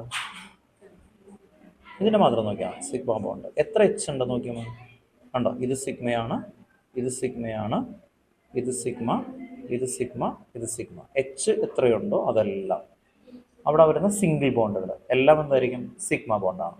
അപ്പോൾ ആദ്യം അത് മാത്രം നോക്കാം. ഈ സിയിൽ സി അല്ല ഞാൻ നോക്കിയത് CH സിഗ്മ ബോണ്ട്. എന്താ നോക്കുന്നത്? CH ഉണ്ടോ? CH കാണാൻ പറ്റില്ലേ? 1 2 3 4 5 6. അപ്പോൾ CH സിഗ്മ ബോണ്ട് 6, അല്ലെങ്കിൽ നമുക്ക് കൺഫ്യൂഷൻ ആകും. അപ്പോൾ CHന് കഴിഞ്ഞു. ഇനി നമുക്ക് ഈ സിയും സിയും തമ്മിൽ 2 ബോണ്ട് ഉണ്ട്. ഒരെണ്ണം എപ്പോഴും എന്തായിരിക്കണം സിഗ്മയാണ്, അല്ലാതെ കോമ്പൗണ്ട് ഫോം ചെയ്യാൻ പാടില്ല. അപ്പോൾ എന്താവും? ഇവിടെ ഒരെണ്ണം സിഗ്മയാണ്, ഇതും ഇതും. അപ്പോൾ എന്തായിരിക്കും? സിഗ്മ. ഇതും സിഗ്മ. അപ്പോൾ എത്ര എണ്ണമായി? 3. അപ്പോൾ ടോട്ടൽ എത്രയായി?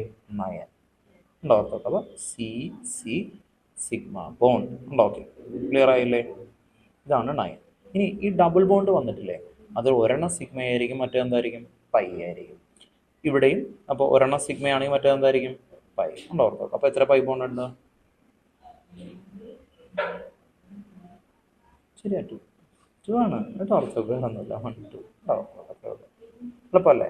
അപ്പോൾ ഇനി നോക്കേണ്ടത് ഈ കാർബൺ വരുമ്പോൾ ഏതെങ്കിലും ഒരു സൈഡിൽ ഒരു ഡബിൾ ബോണ്ട് ഉണ്ടെങ്കിൽ അത് sp2 ഉണ്ടോ? ഡബിൾ ബോണ്ടിൻ്റെ ഒരു കാര്യം കേട്ടോ. അത് ഞാൻ എന്തായാലും വീണ്ടും പറയാം. കിട്ടിയ ആൻസർ 9 2. പറഞ്ഞു.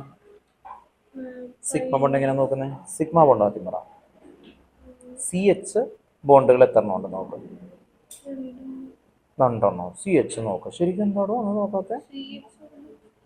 CH 1 2 അങ്ങനെ കൗണ്ട് ചെയ്യും നല്ല വെച്ചായിട്ട്. എവിടെ? CH വരുന്ന എല്ലാനും സിഗ്മ ബോണ്ടാണ്. അപ്പൊ അങ്ങനത്തെ എത്ര എണ്ണം ഉണ്ടെന്ന് കൗണ്ട് ചെയ്യും നല്ല വെച്ചായിട്ട്.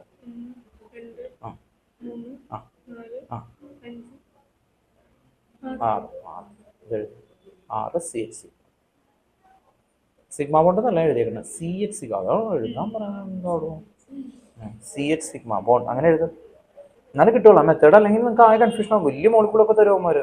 അപ്പോൾ നമ്മൾ കുറേ സാധനമൊക്കെ എഴുതുമ്പോൾ എഴുതും CH sigma bond 6. Okay, pi bond വെട്ടിക്കളാം. പൈ ബോണ്ട് റൈറ്റ് ആണ് എഴുതിയേക്കുന്നത് മോൻ, തെറ്റൊന്നുമല്ല. അവിടെ നിന്ന് കിട്ടെ, അല്ലെങ്കിൽ പിന്നീട് കൺഫ്യൂഷൻ വരും. അതിപ്പോൾ അവിടെ നിന്ന് വെട്ടിക്കളഞ്ഞു, സിഗ്മ ബോണ്ടിൻ്റെ സ്ഥലമാണ്. ഇനി മോൻ നോക്കേണ്ടത് CC സിഗ്മ ബോണ്ട് എവിടെയാണ് നോക്കുക.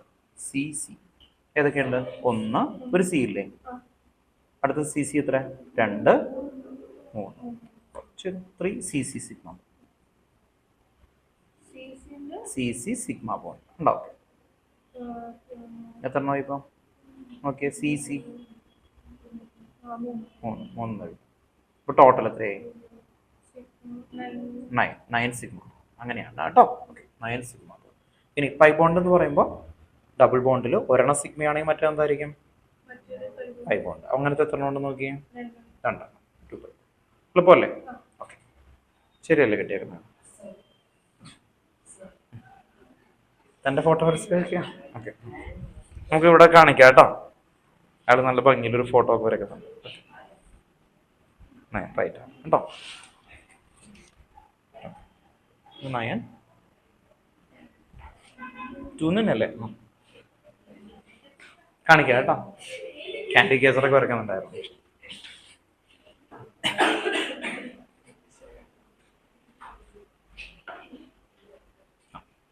ഓൺലൈനിൽ ഇരിക്കുന്ന ആൾക്കാർ നിങ്ങൾ ചെക്ക് ചെയ്യുക, ചെയ്ത് കറക്റ്റ് ആണോ എന്ന്. ഇവിടെ ശ്രദ്ധിക്കുക, ഇതിന്റെ സ്ട്രക്ചർ വരക്കണം, മെത്തേഡ് ശ്രദ്ധിക്കുക കേട്ടോ. അല്ലെങ്കിൽ ഇതൊക്കെ എളുപ്പമുള്ള മോളിക്യൂളാണ്. വേറെ ഏതെങ്കിലും വലിയ മോളിക്യൂളൊക്കെ വരുമ്പോൾ എറർ വരാൻ ചാൻസ് ഉണ്ട്. അതുകൊണ്ട് ആദ്യം നമ്മൾ ഇതിന്റെ ക്വസ്റ്റ്യനിൽ എന്തേ ചോദിച്ചിട്ടുള്ളൂ? ഷേപ്പ് ഒന്നും ചോദിച്ചിട്ടില്ല അല്ലെ. നമ്മൾ sigma bond pi bond find ചെയ്യാനാണ് പറഞ്ഞേക്കുന്നത്. ഇവിടെ ശ്രദ്ധിക്കുക, CH എത്ര ബോണ്ടുകൾ ഉണ്ടെന്ന് നോക്കിയാൽ മതി. CH എത്ര ഉണ്ട് നോക്കിയേ? 1 2 3 4 5 6. അപ്പൊ CH സിഗ്മ ബോണ്ട് 6 അത് ആദ്യം എഴുതി. ഇനി അടുത്ത് നോക്കിയേ, CC അതിൽ ഒരെണ്ണം സിഗ്മ ആയിരിക്കും. ഓർത്ത് നോക്കാം. അപ്പൊ CC സിഗ്മ ബോണ്ട് എത്ര എണ്ണം? ഒരു സിഗ്മ ഒരു സിഗ്മ ഒരു സിഗ്മ. അപ്പൊ 3. അപ്പൊ ടോട്ടൽ എത്ര വന്നു? 9. അപ്പൊ 9 സിഗ്മ ബോണ്ട് ആണ് ആൻസർ. ഇനി pi bond sigma bond double ബോണ്ടിൽ മാത്രമേ പൈ ബോണ്ട് വരുള്ളൂ. ഡബിൾ ബോണ്ടിലും ട്രിപ്പിൾ ബോണ്ടിലും. ഇപ്പൊ ഡബിൾ ബോണ്ടിൽ ഒരെണ്ണം സിഗ്മയാണ് അനദർ പൈ ബോണ്ട്. ഇവിടെ ഒരെണ്ണം സിഗ്മയാണ് അനദർ പൈ ബോണ്ട്. അപ്പൊ ടോട്ടൽ 2 പൈ ബോണ്ട്. ഓക്കെ, ഇതാണ് ആദ്യം എഴുതേണ്ടത് കേട്ടോ ഓർത്തൊക്കെ. അപ്പോൾ വളരെ സ്ലോ ആയിട്ട് എഴുതാം, എന്നിട്ട് എറർ വരാതിരിക്കാൻ നോക്കാം. എപ്പോഴും ഇതുപോലത്തെ ഓർഗാനിക് കോമ്പൗണ്ട് വരുമ്പോൾ സ്റ്റെപ്പ് ആയിട്ട് ചെയ്യാം, അപ്പൊ ഭയങ്കര ഈസി ആയിരിക്കും. ഇനി നിങ്ങൾ ശ്രദ്ധിക്കേണ്ട ഒരു കാര്യം, ഇവിടെ നോക്കുക, ഈ ഒരു കാർബണിന് ഒരു ഡബിൾ ബോണ്ട് വന്നാൽ എന്ത് വരുന്ന പറഞ്ഞേക്കുന്നത്, ഏതെങ്കിലും സൈഡിൽ ഫ്രണ്ടിലോ ബാക്കിലോ താഴെ എവിടെയെങ്കിലും ഒരു ഡബിൾ ബോണ്ട് വന്നാൽ sp2. എന്തായിരുന്നു? sp2. sp2ന്റെ ഷേപ്പ് എന്താ? Trigonal plan. ഇനി ഈ സി ഒരു എക്സെപ്ഷൻ കേസ്. ഇവിടെ നോക്കിയേ, ഈ സിക്ക് രണ്ട് സൈഡിലും ഡബിൾ ബോണ്ട് ഉണ്ട്. ഇങ്ങനത്തെ ഏതെങ്കിലും കോമ്പൗണ്ട് ഇവിടെ വന്നിട്ടുണ്ടോ? ഇല്ല. രണ്ട് സൈഡിൽ ഡബിൾ ബോണ്ട് വന്നു കഴിഞ്ഞാൽ അത് sp ആണ്. എന്തായാലും ഹൈബ്രിഡൈസേഷൻ sp. അത് മാത്രമാണ് എക്സെപ്ഷൻ ആയിട്ട് ഓർത്ത് വെക്കേണ്ടത്. ഇത് sp ആണ്. രണ്ട് സൈഡിൽ ഡബിൾ ബോണ്ട് വന്ന sp ആണ്. ഓർത്ത് വെക്കാം. ഇനി ബാക്കിയുള്ളതെല്ലാം ഇതുണ്ട്. ഈ കാർബൺ ഒരു സൈഡിൽ മാത്രമോ വരും, രണ്ട് സൈഡിൽ ട്രിപ്പിൾ ബോണ്ട് ഒന്നും ഒരിക്കലും വരില്ല അല്ലെ. അങ്ങനെ കാർബണിന്റെ വാലൻസി എത്രയാ? 4. രണ്ട് സബിൽ ട്രിപ്പിൾ ബോണ്ട് വരാൻ പറ്റുമോ? ഇല്ല, 6 ആവും അല്ലെ. ഓക്കെ, അപ്പൊ കാർബണിന്റെ രണ്ട് സൈഡിൽ വന്നാൽ മാത്രം sp. ദെൻ ഇവിടെ നോക്കിയേ, sp2 ഒരു സൈഡിലുള്ളൂ അല്ലെ, ഈ സൈഡിൽ ഉണ്ട് ഡബിൾ ബോണ്ട്. ഇനി ഈ കാർബണിന്റെ സിംഗിൾ ബോണ്ട് ആണ്, അപ്പൊ എന്തായിരിക്കും? sp3. ഓക്കെ, ഈ ക്വസ്റ്റനിൽ തന്നെയാണ് നമ്മൾ ചെയ്ത് പഠിച്ചു വെക്കുന്നത്. ഇനി ശ്രദ്ധിക്കേണ്ട മെയിൻ കാര്യം, ഈ ചാപ്റ്ററിൽ അവര് നിങ്ങളെ ഫങ്ഷണൽ ഗ്രൂപ്പ് ഞാൻ പഠിപ്പിച്ചത് അതിന് വേണ്ടിയിട്ടാണ്. ഇവിടെ ചോദിക്കുന്ന ക്വസ്റ്റ്യൻസിൽ ഇവര് ഫങ്ഷണൽ ഗ്രൂപ്പ് വെച്ചിട്ട് ചോദിക്കും. ഫങ്ഷണൽ ഗ്രൂപ്പ് ബേസ് ചെയ്തിട്ടൊക്കെ ക്വസ്റ്റ്യൻസ് വരും. അതാണ് അടുത്തതിൽ വരുന്നത്. ഒന്ന് എഴുതി വെച്ചോ. പ്രോബ്ലം 8.2 ക്വസ്റ്റ്യൻ എഴുതി വെക്കാം കേട്ടോ. പ്രോബ്ലം 8.2 ക്വസ്റ്റ്യൻ എഴുതി വെക്കാം. What is the type of hybridisation? What is the type of hybridization of each carbon in the following compound? Question എടുത്തോ കേട്ടോ. What is the type of hybridization of each carbon in the following compound? What is the type of hybridization of each carbon in the following compound? ഇതാണ് ചോദ്യം.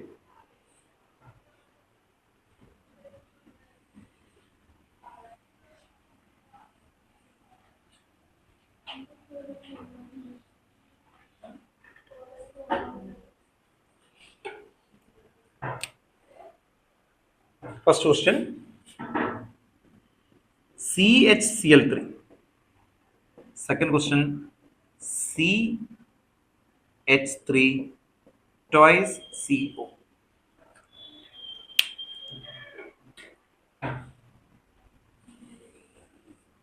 Hybridisation ചോദിച്ചേക്കുന്നത് അല്ലെ, അല്ലാതെ sigma ബോണ്ടും pi ബോണ്ടും ഒന്നും ഒരിക്കലും കാണണ്ട. മറ്റേത് ആ ടൈപ്പ് ക്വസ്റ്റ്യൻ, ഇതത് നേരെ അതിലേക്ക് വന്നോളൂ. ഞാൻ നിങ്ങൾക്ക് ഇതൊന്ന് കിട്ടാൻ വേണ്ടിയിട്ടാണ് ഇതിലും ഞാൻ ഹൈബ്രിഡൈസേഷൻ പറയിപ്പിച്ചത്. അപ്പോൾ CHCl3 എന്ന് പറയുമ്പോൾ സ്ട്രക്ചർ എങ്ങനെയായിരിക്കും വരക്കുക? കാർബണിന്റെ വാലൻസി എന്ന് പറഞ്ഞത് ഇത് കണ്ടോ, ഇത് ഇങ്ങനെ വരക്കണം അല്ലെ. കാർബണിന്റെ വാലൻസി ഒരു ക്ലോറിന് ഇവിടെ കൊടുത്തു, H കൊടുത്തു കേട്ടോ, ഓർത്ത് നോക്കുക, H കൊടുത്തു. സോറി, CHCl3 എന്നല്ലേ ചോദിച്ചേക്കുന്നത്. അപ്പൊ Cl3 അല്ലെ, 3 ക്ലോറിൻ. CHCl3 എന്നല്ലേ, അത് CH3Cl ആണ്.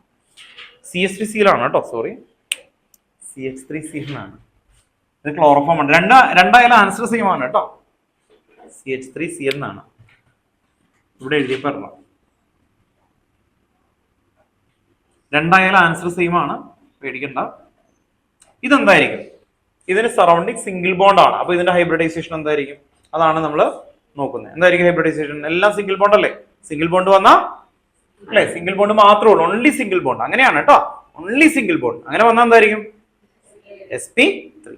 ആൻസർ കഴിഞ്ഞു, sp3. ഇതിന്റെ ഷേപ്പ് എന്തായിരിക്കും? ഷേപ്പ് അവർ ചോദിച്ചില്ല, നമുക്ക് എഴുതാം. ബ്രാക്കറ്റിൽ എഴുതി വെച്ചോ, ടെട്രാഹൈഡ്ര. ഇങ്ങനെ എഴുതി കഴിഞ്ഞാൽ അതിന്റെ അർത്ഥം എന്താ? CO എന്ന് പറഞ്ഞ ഒരു സാധനം കണ്ടതല്ലേ. CH3 ടോയ്സ് എന്ന് പറഞ്ഞാൽ എന്താ? രണ്ട് പ്രാവശ്യം വന്നു അല്ലെ, ഓർത്ത് നോക്കാം. അപ്പൊ എങ്ങനെയായിരിക്കും? ഈ കാർബൺ അല്ലെ, ഇവിടെ എന്താണ്? CO എന്ന് പറഞ്ഞാൽ എങ്ങനെയായിരിക്കും? സിംഗിൾ ബോണ്ട് ആണോ ഡബിൾ ബോണ്ട് ആണോ? ഡബിൾ ബോണ്ട് അല്ലെ. കഴിഞ്ഞ ക്ലാസ്സിൽ നമ്മൾ നോക്കിയാൽ C ഡബിൾ ബോണ്ട്. CH3 എത്ര പ്രാവശ്യം വന്നിട്ടുണ്ട്?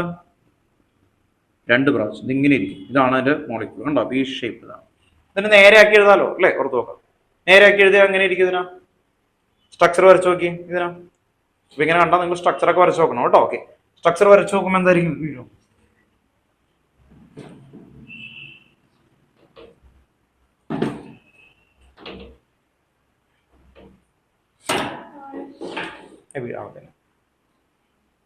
കുഴപ്പമില്ല, വീടില്ല കേട്ടോ. ദെൻ സ്ട്രക്ചർ വരച്ചാൽ എന്തായിരിക്കും? കാർബൺ ഇങ്ങനെ എച്ച് വരും, എച്ച്. സി എന്തായിരിക്കും? ഡബിൾ ബോണ്ടോ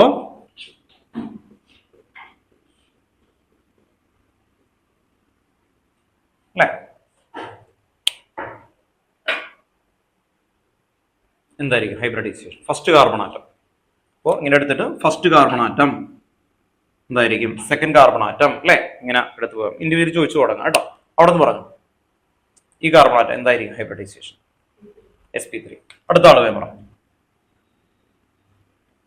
അങ്ങനെ sp2.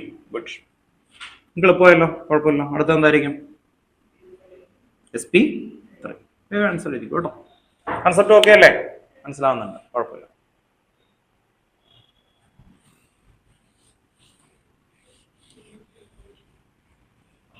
ഓരോ കാർബണിന്റെ ഷേപ്പ് എഴുതി പോകണം കേട്ടോ. sp3യുടെ ഷേപ്പ് ടെട്രാഹൈഡ്രൽ, sp2ന്റെ ഷേപ്പ് ട്രയഗണൽ പ്ലാനർ കേട്ടോ. Trigonal planar. ഈ കാർബണിന്റെ ഷേപ്പ് എന്തായിരിക്കും? ടെട്രാഹൈഡ്രൽ കേട്ടോ. ഓക്കെ, അപ്പൊ അതും കൂടി ഒന്ന് എഴുതി വെച്ചോ കേട്ടോ. നല്ല കാര്യം. അടുത്തത് CH3CN ആണ്. CH3CN.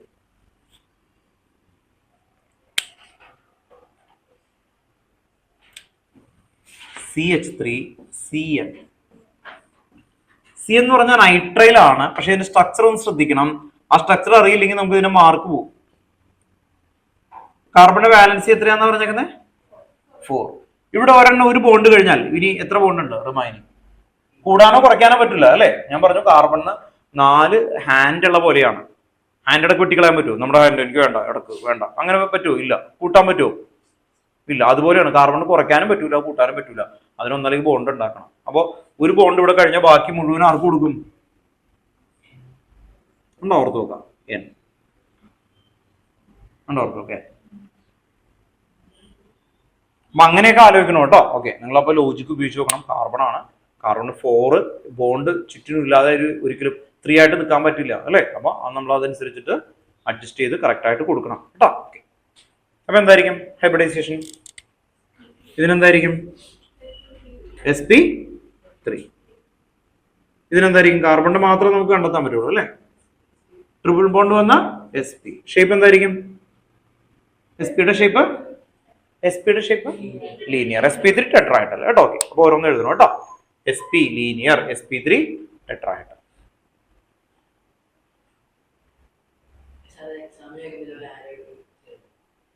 മതി. അല്ലെങ്കിൽ നിങ്ങൾക്ക് നമ്പർ ഒക്കെ കൊടുക്കാം. ഇതിലൊക്കെ കാണുമ്പോൾ ഫസ്റ്റ് കാർബൺ ആറ്റം 1 2 3 കൊടുത്തിട്ട് first carbon atom sp3, second carbon atom sp കേട്ടോ. ഓക്കെ, ഇനി ഇതിന്റെ താഴെ ആൻസർ എഴുതുമേ sp3 sp അങ്ങനെയൊക്കെ കൊടുത്തിട്ടുള്ളൂ. ഇപ്പൊ ടെക്സ്റ്റ് ബുക്കിൽ തന്നെ ആൻസർ ചെയ്യണ്ട. അവിടെ sp3 sp അങ്ങനെ കൊടുക്കുമ്പോൾ ചില ടീച്ചേഴ്സ് അത് സ്പെസിഫൈ ചെയ്തില്ല എന്ന് പറഞ്ഞ് മാർക്ക് തരില്ല. ഇത് ഇങ്ങനെ ആരോ ഇട്ട് കൊടുക്കുമ്പോൾ കറക്റ്റ് സ്പെസിഫിക്കേഷനാണ്. അതുകൊണ്ടാണ് അങ്ങനെ പറയുന്നത്. മനസ്സിലായോ? അപ്പോൾ കറക്റ്റ് ആയിട്ട് ആരോ ഇട്ട് തന്നെ കൊടുക്കുക. അടുത്ത ഒരെണ്ണം കൂടി ചെയ്തേക്കാം. HCONH2. HCONH2. CONH2 വന്ന എന്തായിരുന്നു? അത് ഓർമ്മയുണ്ടോ? അമ്മൈഡ് അല്ലേ? Okay, good. അപ്പൊ H single bond, C double bond, O NH2. ഇവിടെ ഓർത്ത് നോക്കാം. അപ്പൊ ഇതിലൊരു കാർബൺ ഉള്ളൂ. അതിനെന്തായിരിക്കും ഹൈബ്രിഡൈസേഷൻ? ഡബിൾ ബോണ്ട് വന്നാൽ എന്തായിരിക്കും പറഞ്ഞു? sp2 കേട്ടോ. ഓർത്ത് നോക്കാം. അത്രേ ഉള്ളൂ. Double bond sp2. അപ്പൊ എളുപ്പമുള്ളൊരു ടോപ്പിക്കാണ്. ഇതിനു മുമ്പത്തുള്ള ഒരു ഏരിയ ആണ്. നമ്മൾ ചെയ്തു പോയെന്ന് മാത്രമേ ഉള്ളൂ കേട്ടോ.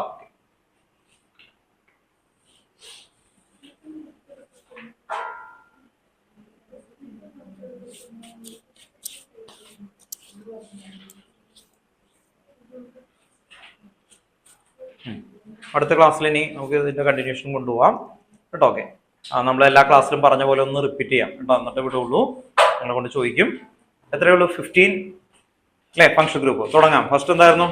Alkane, alkene, alkyne. പിന്നെന്തായിരുന്നു? Halogen, alcohol, aldehyde, ketone, carboxylic acid, ether, ester. Then amine, amide, nitrile, acyl halide, nitro. 59. Okay ആണല്ലോ? അവിടെ നിന്നിട്ട് പറഞ്ഞു 50. Alkyne, alcohol, aldehyde, ketone, carboxylic acid, ether, ester, amide, nitrile, acyl halide, nitro.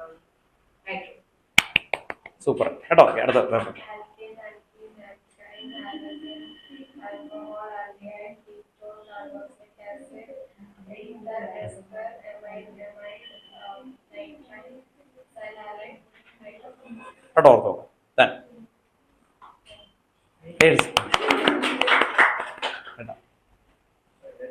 Hari കൂടി correct ആയിട്ട് പറയുകയാണെങ്കിൽ വേറെ ആരോടും ചോദിക്കില്ല. Alkene, alkane, alkyne, halogen, alcohol, aldehyde, ketone, carboxylic acid, amine, amide, nitrile, nitro, acyl halide, ether, ester. കഴിഞ്ഞു കേട്ടോ. Okay, അതിൻ്റെ ഇടയിലൊന്നും അങ്ങോട്ട് മാറി, കുഴപ്പമില്ല.